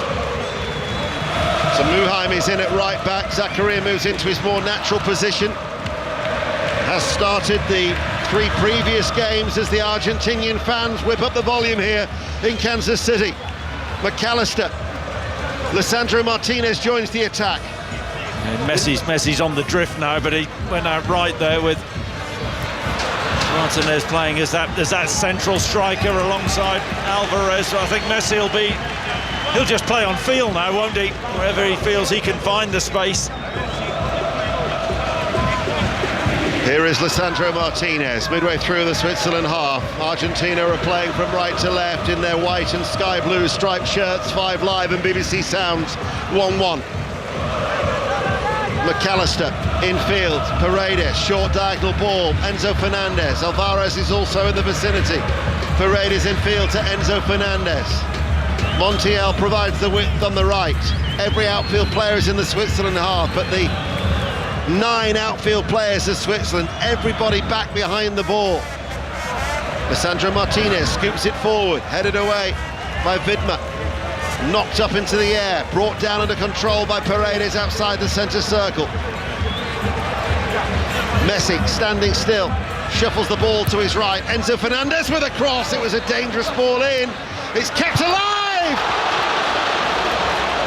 by Nico Gonzalez, who hooks it in, aimed towards McAllister, who was running in 6 yards out. He wants a corner kick. Well, I think I'm in shock like you, Ian. What a ball from Enzo Fernandez. Fizzed in from wide right, and then Nico Gonzalez slides and, does he keep the ball in? And he hooks it back in, and I think McAllister gets the run on Elvedi, the big Swiss centre-half, and I think the back of the net is going to bulge. And it doesn't. I think Elvedi does get a touch on it. McAllister was screaming for a corner. He didn't get it.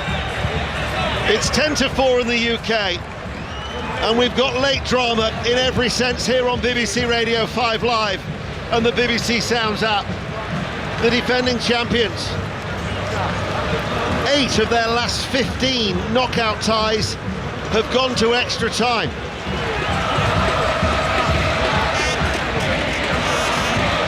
We are about to find out how much added time there will be. Messi, 30 yards out from goal. Plays the ball out onto the chest of Nico Gonzalez, left-hand side of the area. Support comes from Lisandro Martinez. Switzerland are not breaking ranks. Everybody back behind the ball. This is Enzo Fernandez, out towards Montiel on the right. Alvarez comes to collect it. Back to Enzo Fernandez. Alvarez once again, he waits. But they're keeping their shape well as Switzerland. There will be a minimum of 9 minutes, which we're now into. And the ball comes into the penalty area, and the back header will go off the head of Elvedi and behind for a corner kick to Argentina, who are knocking on the door against the 10 men of Switzerland. Yeah, really penning the Reds of Switzerland back now. Argentina, you see their fans up, they're up for this, roaring the team on. Corners taken quickly, played out towards Paredes. Paredes in field, Enzo Fernandez, not a shooting opportunity. The infectious enthusiasm of the Argentinian support was sweeping its way around this open-air bowl here in these humid conditions of Kansas City.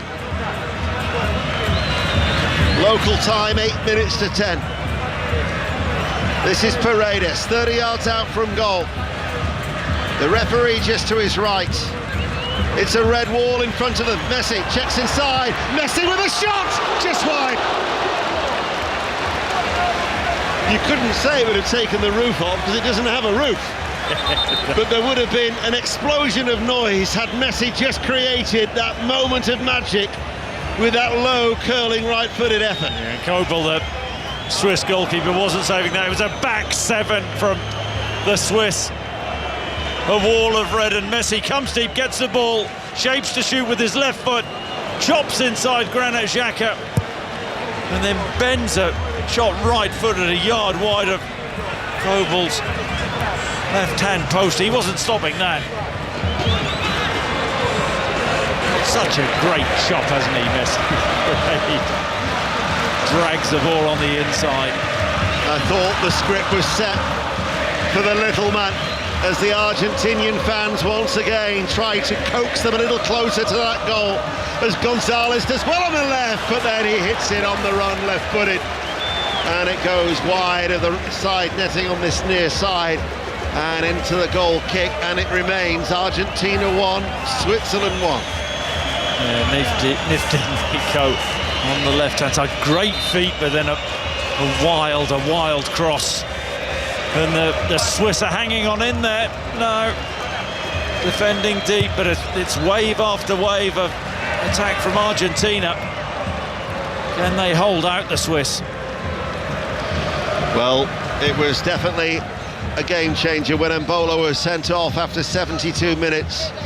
just 5 minutes after Ndoye had got an equaliser for Switzerland. Alvarez comes 6 yards short of the halfway line to collect it. Gonzalez is to his left. Argentina playing from right to left as we look, and we've got 6 minutes remaining of added time here in Kansas City. Messi passes the ball to the feet of Alvarez outside the area, shifts it to his left. Gonzalez had to hook his left boot around it, back in towards Lisandro Martinez. Clumsy challenge, I thought that might have been a foul. Referee says not. This then is Alvarez once again for Argentina, probing, trying to penetrate.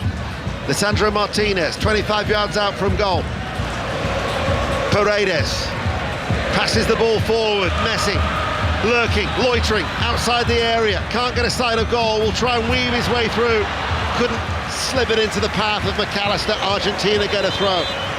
Zacharia's gone down on the edge of the Swiss box. I don't know whether he's really injured or whether he's just trying to buy a bit of time, but now Messi's getting involved and they have a numerical advantage, picking the ball up, and he's looking a threat, trying a little reverse there to Lautaro Martinez, and return pass he wanted, but it's all Argentina now. It's hard to see, isn't it, if this game does go to extra time. The Swiss holding out now. Messi's starting to dictate.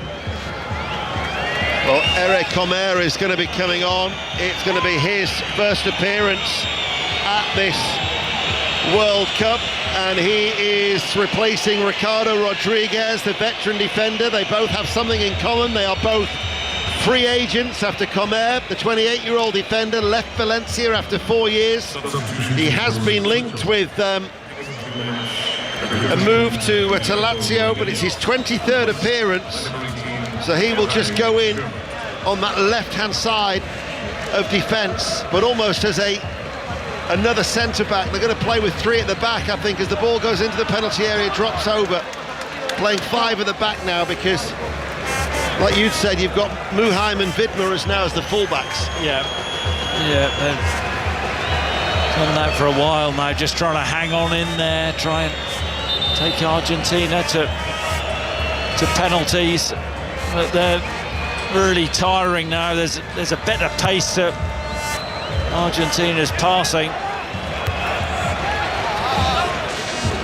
England are still no nearer finding out who they'll be playing in Atlanta on Wednesday.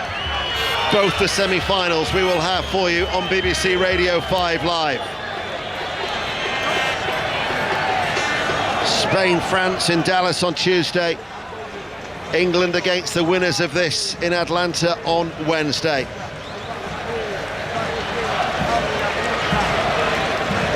By my watch, we have 3 more minutes remaining of stoppage time in this second half. Here is Alvarez. Gonzalez waits to his left. Alvarez moves back into a central area. Lisandro Martinez will pass the ball to Gonzalez. Doesn't go on the outside of him on this occasion. Still playing in front of Switzerland.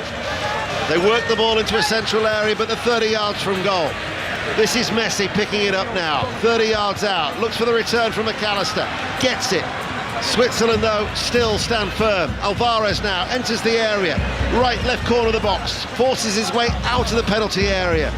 Lisandro Martinez. Alvarez waits. Left corner of the box. Delivers the cross at the far post. The downward header is cleared by Switzerland. Picked back up by Romero. They're still patient. They're still passing it. Not hurried. Doesn't seem to be much panic from Argentina as Alvarez, nonchalantly taken off the chest by Messi, resorts to walking pace, delivers the cross, and then because I don't think that Widmer knew where Gonzalez was, he just had to turn and volley the ball behind for a corner kick. 1-1. Yeah, and he did the right thing, didn't want to take a chance, and they've defended the box ever so well, the Swiss, defending the width of the box and saying to Argentina, we're going to have to give up you having the ball in wide areas. The key for Argentina, quick switches of play. Can Messi produce from this corner though? Left-footed outswinger from the little man. The arms are being pumped in the air from the Argentinian supporters, baying for a goal as Messi delivers the corner. The acrobatic effort, what a save that was! came through a crowd of bodies from Lisandro Martinez, and Coble diving away to his right. Excellent concentration, excellent reflexes, made the save from the acrobatics from the Manchester United defender. They work it to Messi once again. Messi comes inside, overruns it, tries to win it back, and they get it back. Of the 9 minutes, we're now into the last 60 seconds. It's 1-1. Alvarez couldn't get a sight of goal. Lisandro Martinez midway through the Switzerland half. They play it back. Paredes passes the ball to Alvarez, goes out wide. Montiel on the overlap, not needed. Montiel heads it forward, repelled well by Akanji's header 6 yards out from his own goal. Argentina knocking on the door, but time is running out. Paredes passes the ball to the right corner of the area, and the referee spotted that there was an obstruction. Alvedi was knocked to the floor, and that will be a free kick. The Argentinian supporters aren't happy, and by my watch, the 9 minutes are up. And I think Como, the sub, is saying, come on, that's time. Different pace to Argentina's game. We've just seen the Coble save again. Acrobatic from Lisandro Martinez, and Lautaro Martinez lets the ball run through his legs, and it's a smart piece of goalkeeping, and there we have it. There it is, 1-1. Well, if you were planning on staying up, we thank you for your levels of endurance, but at 4 o'clock in the morning, we've got another 30 minutes here on BBC Radio 5 Live, because after 9 minutes of stoppage time, it is Argentina 1, Switzerland 1, and we've got extra time, Aaron Paul. We have indeed. Ian, Chris, back with you in a moment or so. I wonder what those England players are thinking after that game this evening. Of course, beating Norway by 2-1. They are waiting to find out the outcome of this game, to find out who they will be playing on Wednesday in Atlanta. Tim Vickery, South American football expert, alongside us for this one. And Tim, this second half really felt like it hinged on that second yellow for Briel Embolo, because Switzerland were in the ascendancy, and it's just zapped every bit of momentum out of them. Certainly has. I did tell you at the start I thought this one would go all the way to the wire. Chappers was a little bit surprised with me when I said before the Switzerland-Colombia game, I said, if Switzerland go through, I'd probably make them narrow favourites against Argentina. After seeing how limited Switzerland were against Colombia, I adjusted that one down a little bit, but it's a different challenge from Argentina, and they weren't responding to it very well, were they?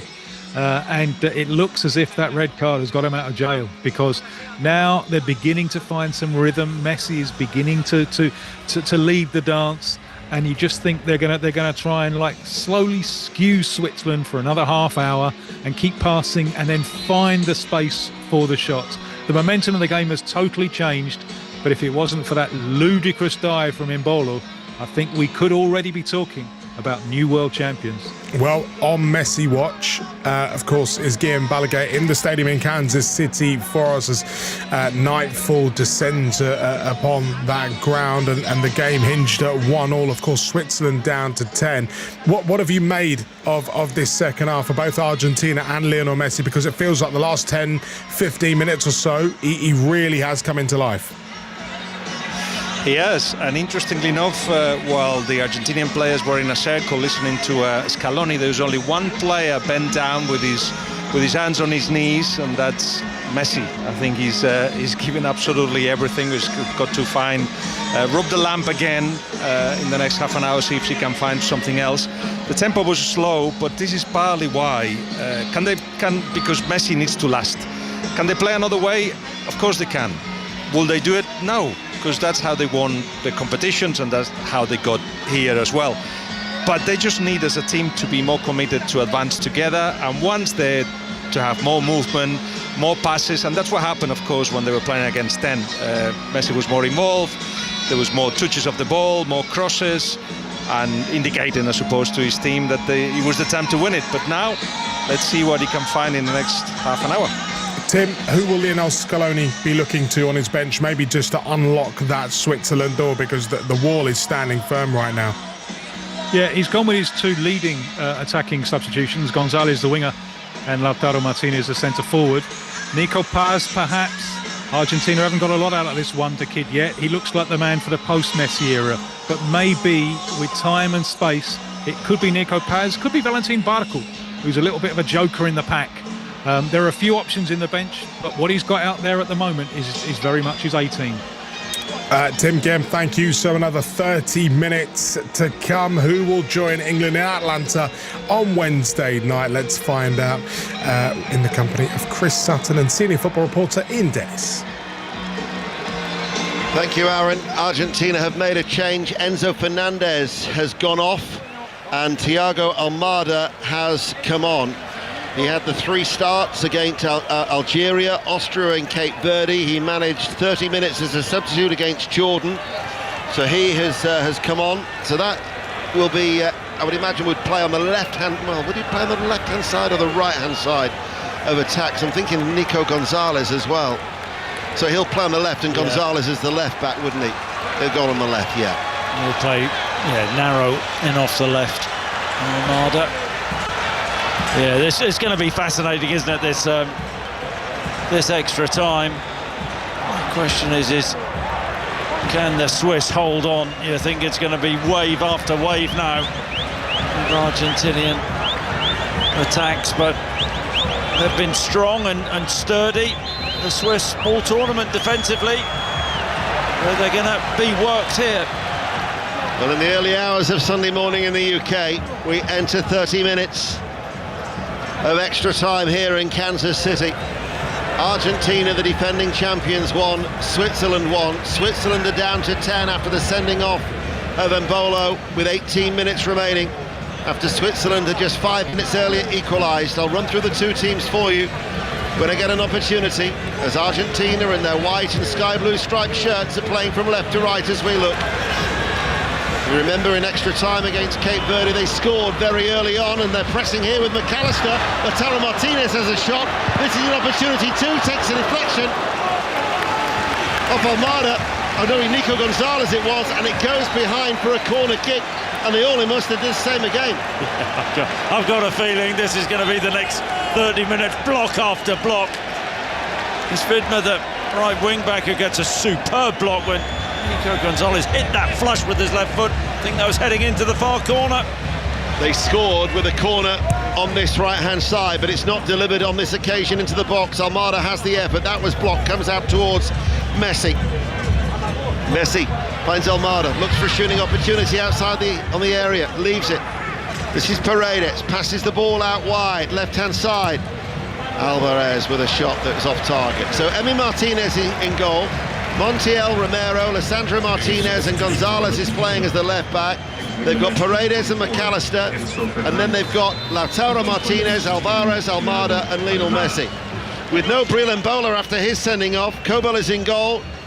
They're playing with a back 5 essentially of Vidma, Comer, Elbeidi, Akanji and Muheim, Xhaka, Freuler, Zakaria in the midfield, and Amdouni of Burnley, who only played on 4 occasions for Burnley before they were relegated, but he's been out with a ACL injury, missed the entire qualifying campaign for Switzerland, and he leads the attack for Switzerland. But this now is just a containing job. It's trying to frustrate and prevent Argentina finding a way through. They've set their stall out for penalties. Argentina with an opportunity, shot goes straight in, and it was at... It was Almada, wasn't it? Yeah, it was, I mean, he's just... They've got the back 5 to Swiss and the narrow 3 in midfield, Amdouni up top, and Almada's just standing on the outside of Zakaria on the right of the 3 in the Swiss midfield, picking the ball up and trying to just link things. It's a rearguard action from Switzerland. Argentina competing in their 12th World Cup quarter-final. They've won 6 of the previous 11. They're going to dominate with possession. Still 1-1. Argentina forward. Lisandro Martinez. Montiel provides the width on this near side. Paredes doesn't switch it though. Instead he goes back out towards that left-hand side. Almada tries to shoot, passes the ball out. The little slip though as Nico Gonzalez tries to cross the ball. Comes only as far as Almada. Passes the ball back 6 yards forward of the centre circle. That was Christian Romero. Little touch by Paredes as the Lisandro Martinez passes the ball. Almada has Gonzalez to his left. Passes the ball back then to Almada. Almada checks back inside, enters the area, lays it off to Gonzalez behind him. Still they're unable to deliver the cross. It's just a line of red. They can't cross the red line. They can't. But the spirit is fantastic from the Swiss. Messi, Almada looks for a shooting opportunity, can't get one. Passes the ball to Gonzalez. Lisandro Martinez. This is going to be like defend and attack now, like a training exercise for Switzerland, who are just sitting in, led by that inspirational figure of Xhaka. Lautaro Martinez drops short. Messi, not much space to operate, chips the ball into the penalty area, cleared on the half volley by Muhai. No respite though, is there, for the Swiss? It's just wave after wave after wave. Here they come again. This once again is Almada! He's hit beside Messi. There were some in the stadium who thought that had found the bottom left-hand corner. Away towards our right, they were ready to celebrate. It was a blistering effort. I've got to say, just for a second, I was fooled. Mentioned his positioning, Almada. Stands on the outside of that narrow midfield three. Likes to get shots off of that right foot of his and chops inside. Loves a chop, doesn't he? And he fizzed it right-footed and has skimmed off the right-hand post of Kobel in the Swiss goal. And Uriaki just trying to run the clock down, making a substitution. So Zakaria has gone off and Yashari has come on. If only they'd have had Johan Manzambi not ruled out through injury. That was a real blow. The Newcastle-bound midfielder from Freiburg, as on that far side, Amdouni has to try and go it alone.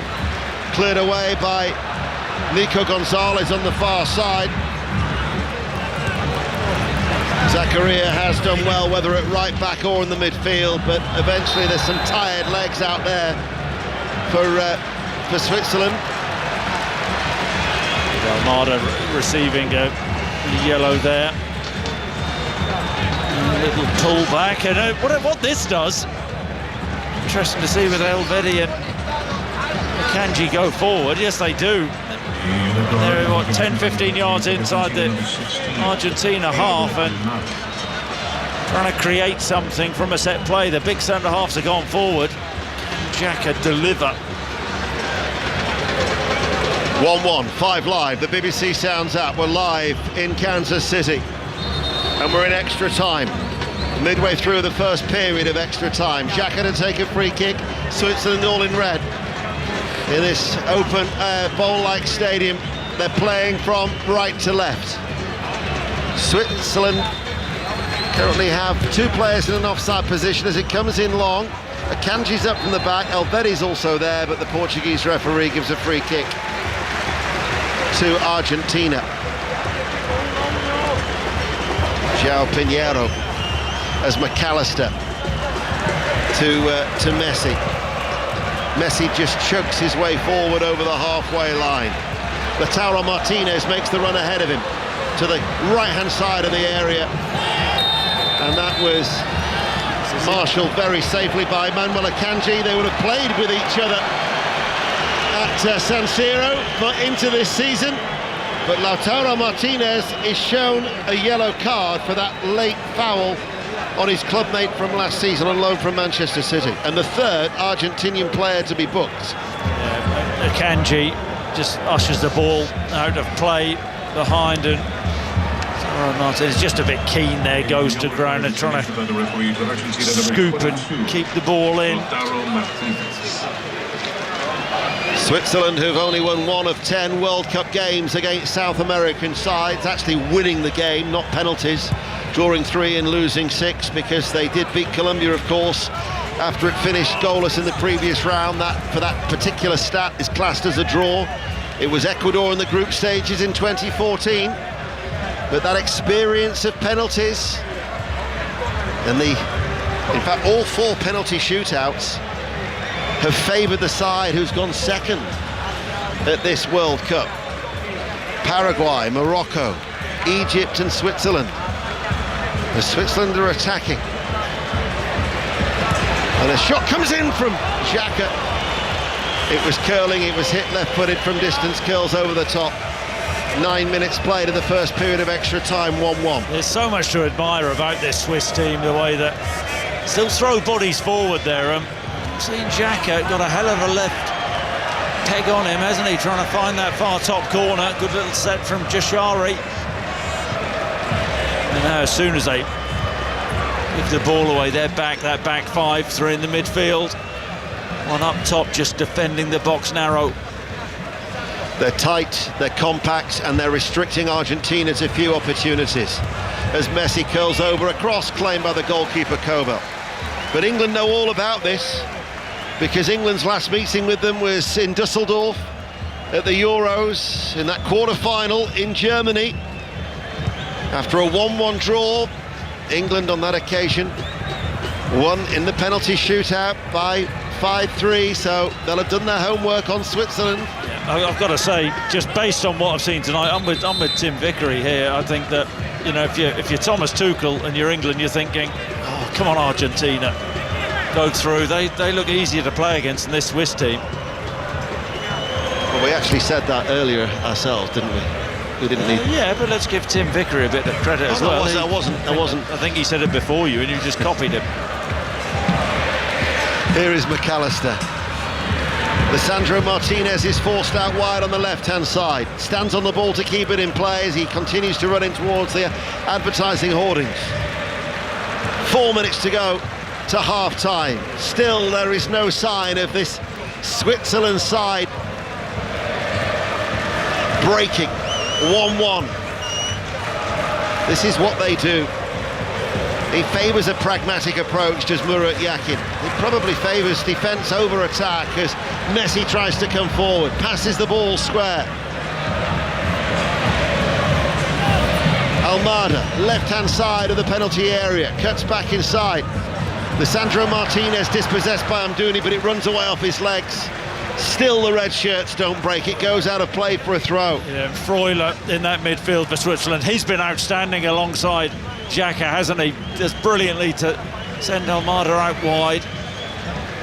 Here is McAllister. You know, in the actual second half of the regulation 90, Argentina didn't do enough. They really didn't. At times, I mean, we can focus on the magic of Messi, but Argentina as a side have flattered to deceive. Well, they've been a one-man band, haven't they, with this World Cup, really? Montiel to Messi once again. Nicks the ball out wide. The referee plays the advantage. They don't want the advantage. Well, Lisandro Martinez stopped playing and he said to the referee, I want the free kick. Well, Murat Yakin is absolutely furious. Who is refereeing this game? Is it Messi or is it the referee? It seems to be Messi in Argentina. Because you're right, the ball goes out to Martinez and he's saying, we want the free kick, that would favour us. That's ridiculous. It really is. It is. The referee has signalled the advantage. Argentina should play the advantage. I know why. You're less than 30 yards out from goal. Central position, they wanted the free kick for Messi. Yeah. Switzerland will be incensed if this goes in. 2.5 minutes of the first period of extra time remain. It's 1-1 on 5 Live. Yeah, it's not Wilby, the Swiss manager. Absolutely furious with that. And it suits a left footer, doesn't it? Lionel Messi takes 4 steps back, eyeing it up. They've got an Argentinian wall in front of the Swiss wall. He strikes it into the Swiss wall, comes out towards Paredes, passes the ball out wide, still 1-1. Closing stages of extra time. Well, he plays advantage on this occasion, the ref. It was Lisandro Martinez who was caught late by Yashiri, the substitute. Infield to McAllister, turns, Messi, 30 yards out, passes the ball to his left, still in a central area for Argentina. Back it goes, and then it's played back towards Romero. It's 10v10 at the minute, isn't it? Because Martinez was absolutely clonked, wasn't he? But Jashari still down on the floor. This is with Paredes to McAllister. Short and forward to Messi at a walking pace. He has a little wave of the left arm as if to say, I want somebody to come forward. McAllister delivers the cross. It's a deep one. He's overhit that. He knows it. And it goes out for a goal kick. And by my watch, we're inside the last 60 seconds. In fact, Nico Gonzalez is the player who's down. Yeah. He's struggling. Yeah, it was a poor challenge from Jashari, but it's just interesting that the referee let that go, didn't book Jashari and played the advantage. You've got to say, fair play to the Swiss. Not just, we talk about the spirit, but their organisation is absolutely superb. They have been so disciplined. They've got one more opportunity to make further changes should they wish, as a snapshot comes in. That was from the substitute Ardon Jashari, who plays for Milan. The Belgian player and young player of the year before he moved to Italy. His 11th appearance for his country. And we've got 1 minute of added time, which we're now into. Messi trundles his way forward, delivers a left-footed cross. Gonzalez with a downward header behind Lautaro Martinez and cleared away. Got up well, didn't he, Gonzalez, to win that header. He's still hobbling. They will not yield. This Swiss side, Paredes, 30 yards out from goal. Murat Yakin watching on. McAllister plays the ball out right. Montiel delivers the cross. Good header out by Xhaka. Picked up by Lissandro Martinez. Steadies himself, shoots right-footed, blocked. Picked up by Nico Gonzalez. The cross blocked. This Swiss side are putting everything on the line. The Swiss bench are desperate for the referee to blow his whistle. There are accusing fingers at the fourth official, Drew Fisher, down below. Well, it's time now, isn't it? It's 106 minutes. 16 minutes are up. The players are even saying to the referees, the corner kick comes in and the header from Romero's over the top. And that should be the end of the first period of extra time. It is. Still the drama continues. Argentina won, Switzerland won. Here in Kansas City, Chris Sutton. That's absolutely fascinating, isn't it? Mentioned the Swiss, their determination, their organisation, their willpower just to hang on in this game and try and take it to penalties. But can Argentina, in this second half of extra time, just find a way, find a moment to go through? Can we bring in Guillaume? Yeah, just looking at Messi arriving the last one to the hurdle to rest just before the second half of this extra time. It was an interesting moment when he made this a sprain and there was a foul. He provoked that foul, but Argentina still had the ball and the referee said play on, but the Argentina player said no playing on. So referee changed his mind. You're not supposed to do that. That's wrong. Yeah, that's technically wrong. But of course, it's like Messi switched with every single brain of the Argentina team. It was like an opportunity for a free kick, but he hit the wall. So the script is clear, isn't it? Just Argentina will have the ball and see if they can do anything in the next 50 minutes. And Aaron, here in Kansas City, we've got the two huddles before the second half resumes. Ian, Chris, thank you so much. Kim, I'll come back to you. I mean, in terms of Argentina and what they're doing, this pass, they'll do it for days. But this Swiss wall, as Chris talks about, it seems impenetrable. The problem with Argentina is that they've been a winning side, as you pointed out earlier, and everything they've done, they've come out with victorious, not just here, but in other tournaments. The more you win, the harder it is to keep winning, because you stop doing the things that help you win. This is a side that has not, and national sides struggle to have any kind of organized attack, but they haven't come up with new ideas. In fact, there seems to be a little bit of too much respect for the side that won the World Cup, so in that World Cup they made changes, like Enzo Fernandez coming on in the second game, and Julian Alvarez as well. There hasn't been this kind of breaking from the script from Scaloni, which means that everything is very, very predictable. Still, they could make it to the semi-finals of the World Cup, but I wouldn't be scared if I had to face them. Watching that Switzerland huddle, Ian Dennis and Chris Sutton, my word, they are emphatic. The message is being drilled home. 15 minutes to go. Who will face England in Atlanta on Wednesday? We're about to find out. And they've made a change as well. Otamendi has come on for Christian Romero. Nicolas Otamendi, who will retire after the World Cup. This is his 4th World Cup. He's actually made the most appearances for any Argentinian defender. This is his 19th appearance at a World Cup for Christian Romero. It's his 4th at this tournament alone. He did start against Jordan, but he came on as a late substitute against Egypt. Came on for the last 10 minutes against Algeria, and he is on as play is back underway, and we're 15 minutes away from a penalty shootout. Switzerland all in red, playing from left to right as we look, but down to 10 men. It does make you wonder, had Embolo stayed on the field of play, how that changed, because they lost the pace and that energy that Embolo could provide, because otherwise Argentina would have been worried about the threat going the other way. Totally game-changing, and it's given Argentina the advantage. They were strong, weren't they, in the end to the game in 90 minutes, but they've been disappointing in that first half of at a time. Didn't have anything really clear-cut.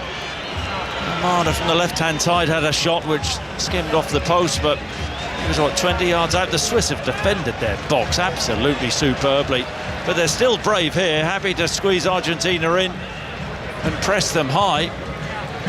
Switzerland have started this second period of extra time in a confident manner, keeping the ball, and there was a foul from McAllister on that far side on Miro Muheim, the Hamburg defender. He's gone down.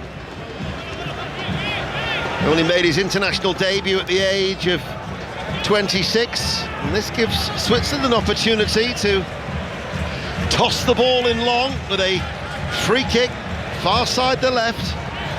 And Argentina now have got everybody back. Only Messi stands all alone as an option to block the cross. As it's fizzed its way in, it was dropping awkwardly. It required Lautaro Martinez to clear the ball away because it was dropping with pace inside that 6-yard area. That's an unbelievable ball from Xhaka. I mean, it doesn't get any better than that. And the defending from Martinez was just as good. Because they made the change at half-time in extra time, they're able to make another change, and they're going to do exactly that, Argentina, as Messi still coming forward, his shirt rippling in the breeze here in Kansas City. They try and give the ball back to him, but the interception from Amdouni, and he'll run it clear, and he's going to go it alone for Switzerland. And Amdouni now will go over the halfway line, tries to get some support. And the support comes in the shape. He was surrounded, wasn't he? Amdouni, 4 or 5 Argentinian players. Their recovery run. Widmer got forward in support, but it was Widmer. Yeah. But they are playing 5 at the back now, aren't they? As they have been for quite a while. Switzerland. Lautaro Martinez is going to pick it up. We're going to see Jose Manuel Lopez coming on as Messi picks it up inside. Still they don't show him a sight of goal. McAllister will pass it back out wide, back to the Liverpool man once again, 30 yards out from goal. This is Almada inching his way forward. Gonzalez to his left, bypasses Almada. Lisandro Martinez. They've been playing in front of Switzerland. Almada, still there's a reluctance to go on the outside. Messi offloads it. Gonzalez passes the ball back. They find Almada along the ground inside the penalty area. Retrieved on that far side by Montiel. They're camped inside the Switzerland half. Ball is chipped forward. Lautaro Martinez can't get it. He's got to pop that off. Sandro Martinez there. Give it to a more creative player trying to force it. Plays into the Swiss hands. Here comes Flaco, the man that is dubbed Skinny, plays for Palmeiras. He is the first Brazilian-based player in an Argentinian World Cup squad in 20 years, and he's coming on. He's a forward for just his 7th appearance, so he is on, and Paredes is the player who goes off. So they're absolutely loaded now with Almada, Messi, Alvarez, Lopez, Lautaro Martinez, and yet they're struggling to carve out the opportunities. Yeah, and that's the issue. It doesn't matter how many forwards you can get on the pitch. It's about creating that moment. Is it going to be down to Messi again? Almada has looked at the danger. Scaloni is absolutely gone for it. Well, that's it now. There's no more changes. They've used the 6 substitutes. Argentina still being held by the 10 men of Switzerland. Cross comes in, it's a deep one, claimed by Kobel. You've got lucky Vidma did that right wing-back position. Nico Gonzalez has just made a run inside him. Kobel's been a cool customer though, hasn't he, in the Swiss goal? He's looked handy. 5th season at Borussia Dortmund, took over the number 1 from Jan Sommer in 2024.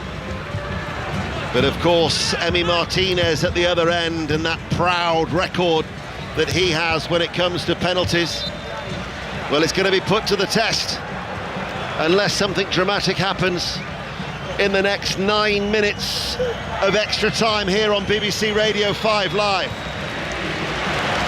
The Argentinian supporters try and do their bit. Almada runs forward with all the urgency on this left-hand side. Nico Gonzalez now, just in from the touchline. Ball passed out wide. Messi runs forward. Messi cuts inside. Messi still going with the shot. Pushed away by the goalkeeper, Kobel. Nico Gonzalez plays it back in. Looking for the turn and the shot. Lopez goes the long way around, passes the ball back. Alvarez with a curling effort! What a stunning goal! Julian Alvarez with an absolute beauty! And Argentina finally break the resistance of the 10 men of Switzerland. With his first goal of this World Cup, and it is one to remember, right-footed, curling into the top right-hand corner. Argentina are destined for a meeting with England in Atlanta. They lead 2-1. What a finish this is. They've huffed and they've puffed. And the Swiss have been brilliant in the way that they've defended. But we are right behind this, Ian, left-hand side of the box, and Alvarez has been quiet for large periods of the game, but the ball popped out to him, 22 yards out in the arrowhead, and he arrows it right-footed into the far top corner. It's absolutely wonderful. You can't get any more in the top corner than that. Kobel, the Swiss goalkeeper, flings himself full stretch. He doesn't get within a yard of it. It's a stunning finish, and that's what Argentina needed, and they somehow find a way once again. They struggled against Cape Verde. They dug themselves out of a hole against Egypt, and with a stunning strike against the Swiss, they have left it late. It is an absolute gem of a goal to open up his account, bearing in mind he scored 4 goals at the World Cup in 2022. However, it's all flared up now in the centre circle. Xhaka was involved. A yellow card has been shown to, I think it's Lopez. Lopez, yeah, the sub. Lopez, the Argentinian substitute, has been shown a yellow card. Not too sure what caused that. I mean, the Argentinian bench just erupted. They were on the playing pitch. The Swiss are trying to make another sub. It's just bedlam, isn't it, in here? This is it, isn't it, for the Swiss? Last throw of the dice. Ruben Vargas is the player who's coming on. He hasn't been fit. He's had a bit of a muscle issue. That's the reason why I don't think that they wanted to use him, but he's come on for Freuler. They were trying to sit in, they were trying to frustrate. And now Ruben Vargas, the forward, who plays actually for Sevilla in Spain, the quick winger. He's a bit of a favourite actually of Murat Yakin. He's going to come in. I mean, they're going to have to throw caution to the wind because they've got 5 minutes remaining. Absolutely, but the Reds aren't dead yet. They'll load bodies forward. They've got a long throw. Need a bit of urgency, but they've got to gamble, haven't they? Switzerland deliver across. Amdouni's underneath it. Couldn't get there. Bouncing ball, edge of the area. Picked up on this near side by Widmer. Xhaka plays it forward, long. Headed on. Claimed by Emi Martinez. He came a long way to take that. That was a commanding take. It was. Martinez gets up well and is rolling around on the deck. I mean, I don't know, maybe I'm wrong, but I don't think there's anything greatly wrong with him. Just trying to buy a bit of time as a coming together with McAllister, but that's not what big tough goalkeepers do. They should get up and get on with the game. But listen to the noise in here now. The quality of the Alvarez finish. I mean, absolutely breathtaking. I can't remember the last time he actually touched the ball. It looked like it was going to be Almada or Messi who provided a moment of magic. We're just seeing it again on the monitor. It's an incredible finish. It really is. Right-footed, arrowed into the top corner. They must have about 65,000 Argentinian fans inside this stadium. It seems that every single one of them is either waving a white and sky blue scarf around their head, or waving a flag, or even indeed wearing a shirt. I can see some bare-chested supporters in the bottom tier, low down away towards our right-hand side. They have witnessed a special goal that will be taking them to a semi-final. And a first meeting with England since 2005. I'll tell you what, Chris, as well, I am going to watch the reaction of the bench, because words are being exchanged. It is getting fractious. The Swiss bench are not happy with the Portuguese referee, João Pinheiro.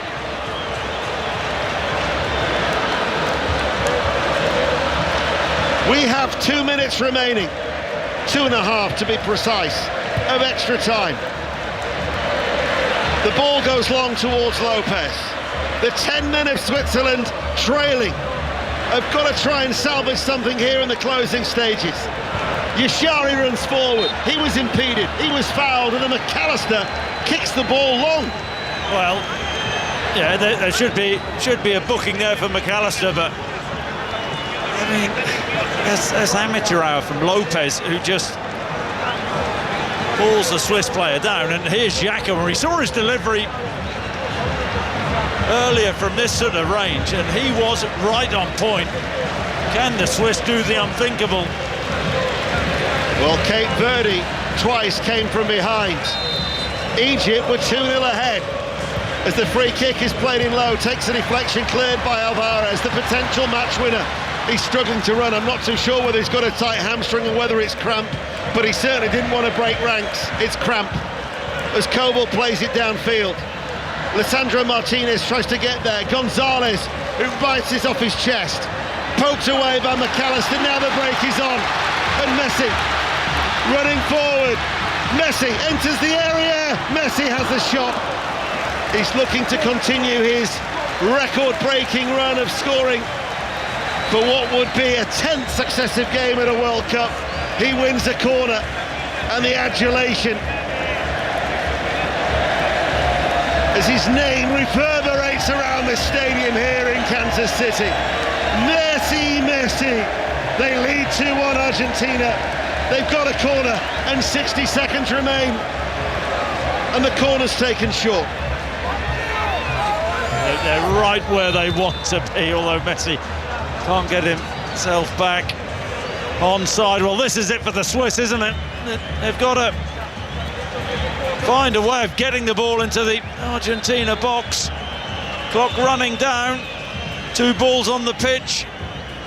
Akanji's gone forward into that centre-forward role. Just knockdown football. As expected, Switzerland was stubborn. Argentina have struggled. Embolo, game changer when he was sent off in the 72nd minute. But Argentina are close.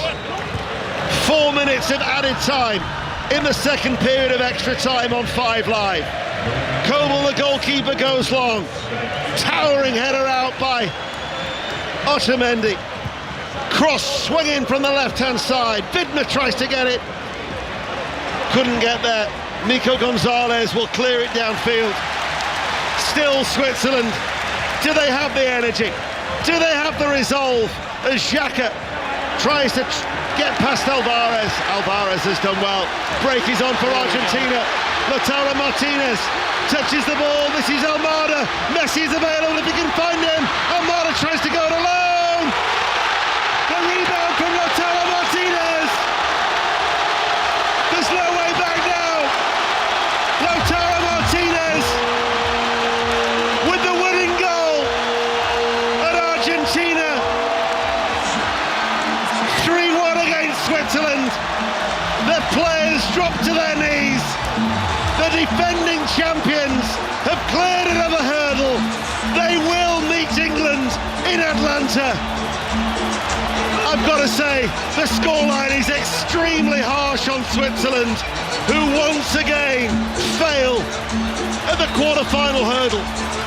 Yeah, you're right, the Swiss haven't deserved this. It's been ugly, Argentina, but in this World Cup they have just found a way.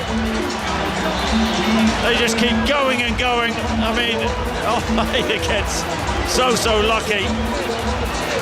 Goes past Yashari and takes a heavy touch. Kobel, the goalkeeper, saves it, and then Lautaro Martinez just composes himself when he's 12 yards out, far side of the goal to hit, and he tucks it away. It was over anyway. But Argentina against England in Atlanta. How good is that? How mouth-watering is that for a tie? But they have been pushed all the way by this gutsy Swiss team. I do wonder what Messi's thinking if Almada could have found him, because Messi was in on goal. Yeah, absolutely. He would have got a dressing down, wouldn't he, Almada? Had that not ended in a goal. So his record-breaking run of scoring in 9 successive World Cup matches is going to come to an end. But you can feel the relief here in Kansas City. Switzerland have given it absolutely everything. And still the battling, but there was a foul there from the substitute. I mean, the Swiss bench are so angry with the officiating and running down the touchline, having a pop at the assistant for that decision. They feel hard done by the Swiss. Just listen to the noise here in Kansas City. In fact, the substitutes are actually joining in with the supporters. They're singing the songs. The unused substitutes are clapping along with the supporters. They're pumping the fists in unison. It is an Argentinian loving here in the Midwest of America. Well, a love story in Kansas City. Ian Dennis, that's what it is. And here is the wizard, not the Wizard of Oz, but the Wizard of Argentina in Messi. Well, the little chief. You will know when the Portuguese referee blows blows his whistle, because the defending champions have cleared another hurdle. They have toiled, they have struggled, but they have found yet another way. England awaits in Atlanta, a first meeting in 21 years, and what a mouth-watering semi-final lineup we have for you on 5 Live. The 4 heavyweights in Dallas. It'll be Spain against France, and 24 hours later, a first meeting since 2005. The first encounter that Lionel Messi will have with England will be in Atlanta, under the roof, both live on 5 Live, and I, for one, cannot wait.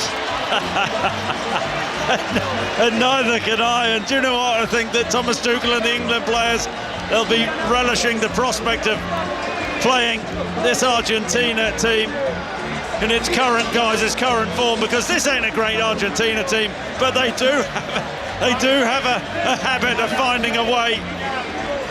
If you see a lot of emotional Argentinian players on the pitch, I mean, how they've got this far, they guts it out. They have those moments of magic. The Alvarez goal was absolutely sensational, wasn't it? Brilliant finish into the top corner when it looked like the Swiss would hold out, but we have to mention the Swiss and what they have put into this game. There was that moment in the second half, and Bolo, when the Swiss got themselves level, a moment of madness, he gets himself sent off. That was the game changer, but they still looked comfortable enough and looked like they were going to hold out. But listen to the noise in here. The Argentinian players celebrate another semi-final. Can the holders go all the way again? Definitely the changing point was that sending off of Embolo. But as the Argentinian players dance and celebrate as they head towards the end away towards our left, where the Argentinian supporters are waving anything that happens to be white and sky blue, they are another step closer to the defending champions for a successful defence of their crown. Thomas Tuchel and his team will have a say about that. That's something to look forward to during the midweek.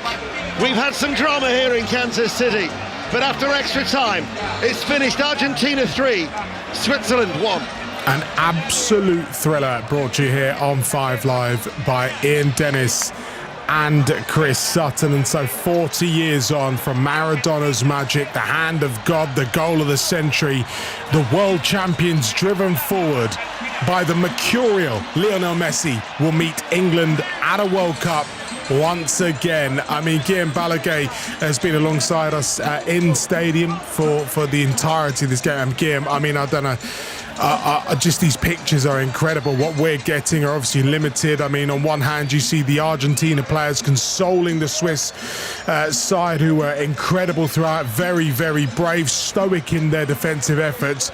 And then you see the celebrations. Paint the pictures for us. Yeah, it's relief on one hand, but at the same time the realization that they're just making history, and they're making history for themselves. For these fans that have been a little bit quiet, there's been tension throughout the game. There were moments when they felt like there was a corner or Messi had the ball. They lifted the noise a little bit, but they're doing it for them, and of course they're doing it for Messi. It was Paredes who said, we're just doing everything we can so he doesn't play his last game. And now you see them jumping, they're on the edge of the box, directed to the goal, behind the goal, all the fans jumping as well. And I should just tell you the words, because you're going to hear these few times. One of the many songs that they sing, it goes like, I'm a fan of the national team, I encourage her with all my heart. We won the third one with Lionel. We want to be champions again. And 32 years later, La Scaloneta, that's the Lionel Scaloni, will avenge the cup that was stolen from the number 10. Now they're talking about 1990 World Cup, where they lost against West Germany, and they don't forget that. So, and after that, there is a little mention to you, because I'm Argentinian from cradle to grave, from the Falklands, for Diego, for Leo's last one. Argentina, I want to see you become two-time champion. For Leo. So that's all those emotions, all that history, everything is in the head of the players, of the fans, including the kiddies, the children, they all know that there is things to avenge and England are the enemies and they're here to win the World Cup and they're going to celebrate tonight as they're doing on the pitch right now. I mean, you talk about emotion, just seeing pictures of Julian Alvarez stood in front of the Argentina fans, wiping the sweat from his brow, just taking it all in, no emotion on his face. He looks absolutely shattered. Tim Vickery, South American football expert with us. I mean, I can't imagine what Buenos Aires would be like right now, but Julian Alvarez, what a moment. Yeah, I said to you before the game that I thought this one would go to the wire and that Argentina only had a chance of retaining their crown if Julian Alvarez could get himself fit and come to the party. And, well, the two goals there at the end of the game, the first one that clinches it, really, the one that makes it 2-1, is just an extraordinary shot from the edge of the area. But the third goal, right at the end, who is it? It's the striker with the soul of a midfielder, running back into his own half, just getting a nick onto the ball to win possession, and that starts the counter-attack, and then it's Nico Gonzalez to Lautaro to Almada, saved by the goalkeeper Lautaro, making it 3-1. So Alvarez finally has come to the party, which is great news for Argentina. And the great news for all of us is that Lionel Messi, he couldn't possibly end an international career, which is possible tonight, couldn't possibly end an international career over 200 matches without playing the team that Argentina fans see as their biggest rival. Guilherme gave us all the lyrics to the song, but during the second half there, they were bouncing up and down and singing "He who doesn't jump is an Englishman." You'll be hearing a lot more of that on Wednesday afternoon. Absolutely. Wednesday night here in the UK. Of course, it's live here on 5 Live and BBC Sounds and on the iPlayer as well. 204 caps, 205 will no doubt come against England. Chris Sutton on our commentary team, just giving you a few minutes to cool off there. You made a statement mid-commentary, and that is that no doubt England would rather face Argentina. We believed England would rather face Argentina than Switzerland. Still believe it? Yeah, I do. From what I've seen of Argentina, in this competition, I think that they're a sort of pretty average team, and yeah, of course they've got the magical moments that Messi possesses, and Alvarez with a finish like that. But I think England are a better football team than Argentina, and the way that the Swiss played, I mean, it's actually. It's not hard to put into words. The second half, the Swiss came out with greater intent. They pushed Argentina back. They started to create chances. This hasn't been a free-scoring Swiss team, in the World Cup. They get themselves level, and then you just sense Argentina are bang in trouble. They're going to go out here, and then Mbolo, that second yellow, which was the correct decision, but that was a game changer. Argentina have got away with one there, and I can imagine Thomas Tuchel watching this game and thinking, blimey, do you know what? I'm glad. I'm glad we're not facing the Swiss. They were the better team on the night, but England, Argentina, that's the better tie. That's the tie we all want to see. But I don't see why England should have any fear of this Argentinian team. But the other day when we did a preview thing for the BBC iPlayer, we said that England would prefer to have played Brazil rather than Norway. Norway gave England a really tough game today.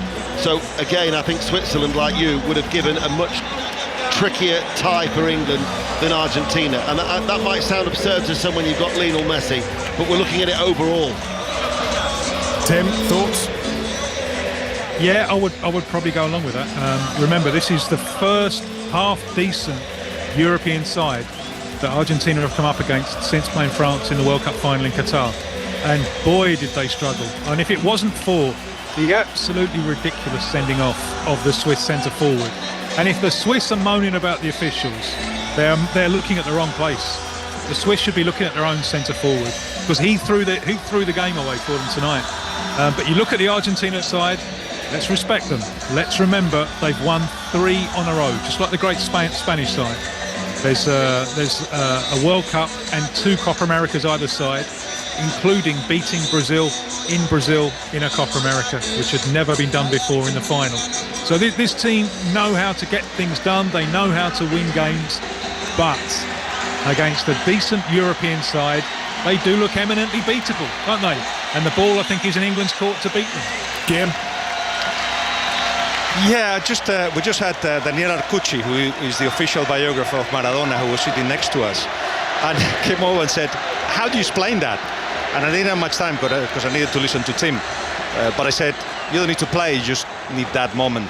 And that's what Scaloni has decided to do in this World Cup. There was more football, more organisation, more ideas. Perhaps in Qatar, certainly the Copa America. Here, it's just make sure that we compact, especially having conceded 5 goals in 3 games against Jordan, Cabo Verde and Egypt. They conceded 5 goals. I think they had that in their mind from the moment that they scored the first goal. They thought, that's it, we're not playing anymore. At some point we'll get at the other end, and at some point somebody, Messi or whoever, will do something magic, and it had to be in this occasion Julian Alvarez, who for once, I agree, he was voted MVP of the game. They got that one right, I think, because if you're playing to moments, the guy that gives you it is the guy that has to be commended. Yeah, I'm just looking at the pictures. Sorry, you're just going to say in many ways, Guillaume, you can then draw parallels with Argentina and England, that they are 2 teams of moments rather than dominating games. But this has been in the talk of the tournament. Every time I'm talking to you, to Chris, national teams don't have time to organise anything, don't have time to just create something. I think Tuchel is finding that out as the tournament goes along. He cannot do it. That's why, in a way, Bellingham was saying after the game, well, Tuchel hasn't faced this kind of situation as a player, and kind of criticising the fact that Tuchel was moaning that the team hadn't played well. Well, they hadn't played well because there's not a lot that he could have done with the time he has had with the team. People think in different ways when they have to go into the instinct. The instinct is the one given by the coaches that they had the whole year, not the coach here. So with that in mind, Scaloni decided very early on when he come on, I'm giving the side to Messi. We're not going to put the context so he actually shines. And it was a little bit of coin in the air. Of course, Messi is Messi, but let's see how he goes. And they've started winning and winning and winning. And this is after Iran in one of the games in the group stages, the oldest 11 that has been presented in the World Cup. So you're talking about a team lacking in energy. But the guys come from the bench and they put really good players especially at the end of the game.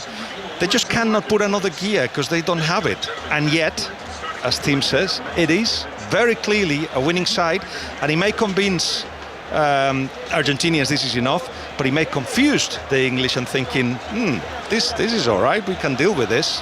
Remember, they just seem to find a way, as you say, and England have been doing that as well without playing very well. So it's going to be to see which one of their stars shines brightest on whatever it is, Wednesday.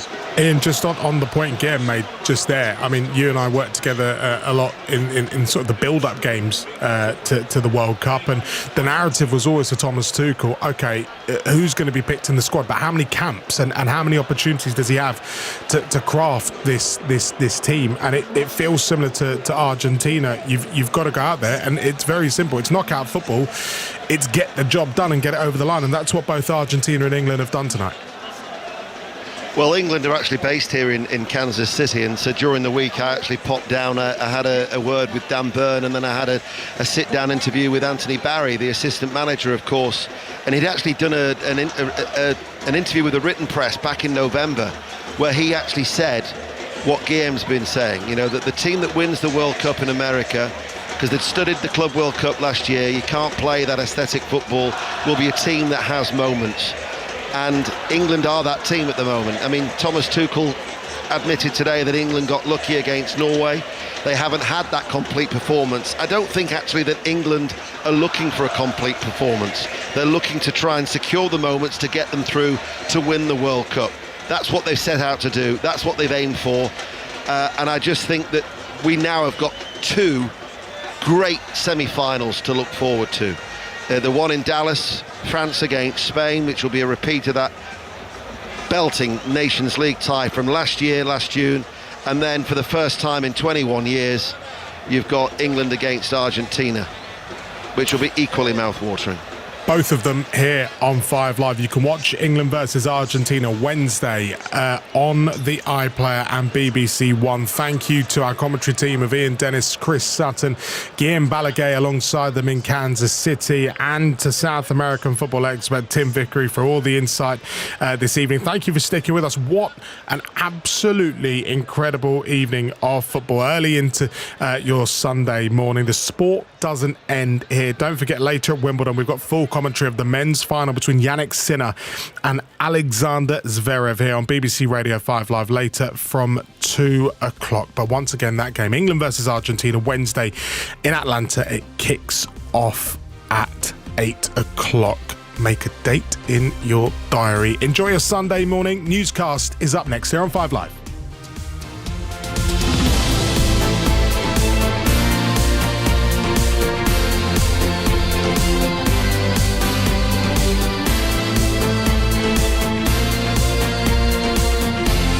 This is BBC Radio 5 Live. The voice of the UK and the FIFA World Cup 2026. BBC News at 5 o'clock. This is Lisa Costello. England's men are through to the semi-finals of football's World Cup after a tense 2-1 victory over Norway in Miami. 2 goals from Jude Bellingham sealed England's fate after they went a goal down in the first half. England fans are celebrating across the country, but the head coach Thomas Tuchel was less enthusiastic, telling a post-match interview, "We got away with it." This is the moment that saw the Three Lions through to the Final Four. Rodgers with the strike, spilled! Bellingham there! The man of all the moments! Always there when England need him, when they need him most of all, in desperate times. England will meet Argentina in the last 4 on Wednesday after the defending champions beat Switzerland 3-1. A man's been detained in South Yorkshire on suspicion of murdering the former Conservative minister Anne Widdecombe, who was found dead in her Devon home on Thursday. It's the second arrest in the investigation after a 26-year-old man was released by police. Barry Caffrey has the latest. Devon and Cornwall police say a 28-year-old white British man was arrested at an address in South Yorkshire yesterday evening on suspicion of the murder of Anne Widdecombe. Her family have been informed. The force said the arrest was supported by Counter-Terrorism Policing North East, although it stressed that there was currently no information to suggest that Miss Widdecombe's death was related to terrorism. Thousands more UK businesses could be helped to grow over the next few years as the government expands its business loans programme. The Chancellor, Rachel Reeves, will extend the terms of the Growth Guarantee Scheme in a speech on Tuesday. Here's our business correspondent, Mark Ashdown. The scheme provides a 70% guarantee on commercial loans, cutting credit risk and making it easier to secure bank loans. Since its launch in 2022, it's delivered £3.7 billion worth of financing to small and medium-sized businesses. The Chancellor aims to offer an extra £6.5 billion of backing and increase the maximum turnover threshold, making more companies eligible. The US military says it's carrying out another round of airstrikes in Iran after Iran's Revolutionary Guards closed the Strait of Hormuz following a confrontation with a cargo ship. The IRGC's Navy says it fired warning shots at the vessel, which it says was using an unauthorised route. The US military says a civilian crew member is missing from the damaged ship. In tennis, the defending Wimbledon champion Yannick Sinner faces the number 2 seed Alexander Zverev in the men's singles final on centre court this afternoon. Sinner has won his last 9 matches against the German, but Zverev hopes to build on last month's victory in the French Open. BBC News, it's 3 minutes past 5. When you're watching the match in bed, when you're streaming a game on your commute, when you just have to catch all the action. Come on, Go! Oops, sorry. Who cares? What's a spilt coffee after a goal like that? Nothing brings us together like great TV. And a TV licence covers you to watch all TV channels, including live TV on streaming services, so you can cheer along no matter what time you're watching the football. It also funds everything you love from the BBC, including live radio, like this. BBC Sounds. Music, radio, podcasts. You're listening to Newscast, hosted by me, Adam Fleming. You can subscribe to our daily podcast on BBC Sounds. And right now, I'm running through some of the best bits of this week's podcasting. On Friday, Alex and I looked at one of Andy Burnham's big priorities for government, devolution. How much power can be moved away from Westminster to where you live? Newscast. Newscast from the BBC. I will resign as leader of the Labour Party. And what will you do? Stare at a wall. Humanity's next great voyage begins. You know I like my buses. I'll come on to them. It's supposed to be me as a doctor. Ooh la la. Thinking about it like a panto helped. Do we play music now, or what do we do? Hello, it's Adam in the Newscast studio. And it's Alex in the Westminster studio. Now, Alex, this episode of Newscast is actually your brainchild. Yeah. Did you? Oh, I'm glad you knew that. That's good. I did know that, yeah. I was chatting in the office to some of the Newscast team last week and I was like, oh, do you know what I'm really interested in? And they were like, what? And I was like, devolution. So here we go. We're going to talk about it a lot. We're going to make everyone interested in it. Yeah. And you know what? Let's have a bit of a stimulus. And the reason everyone's talking about devolution is because it's Andy Burnham's big idea. And by big, I mean it's like his central guiding philosophy, we think, for his premiership, which is inching ever closer. And here is his kind of elevator pitch for what he's on about. I am going to do things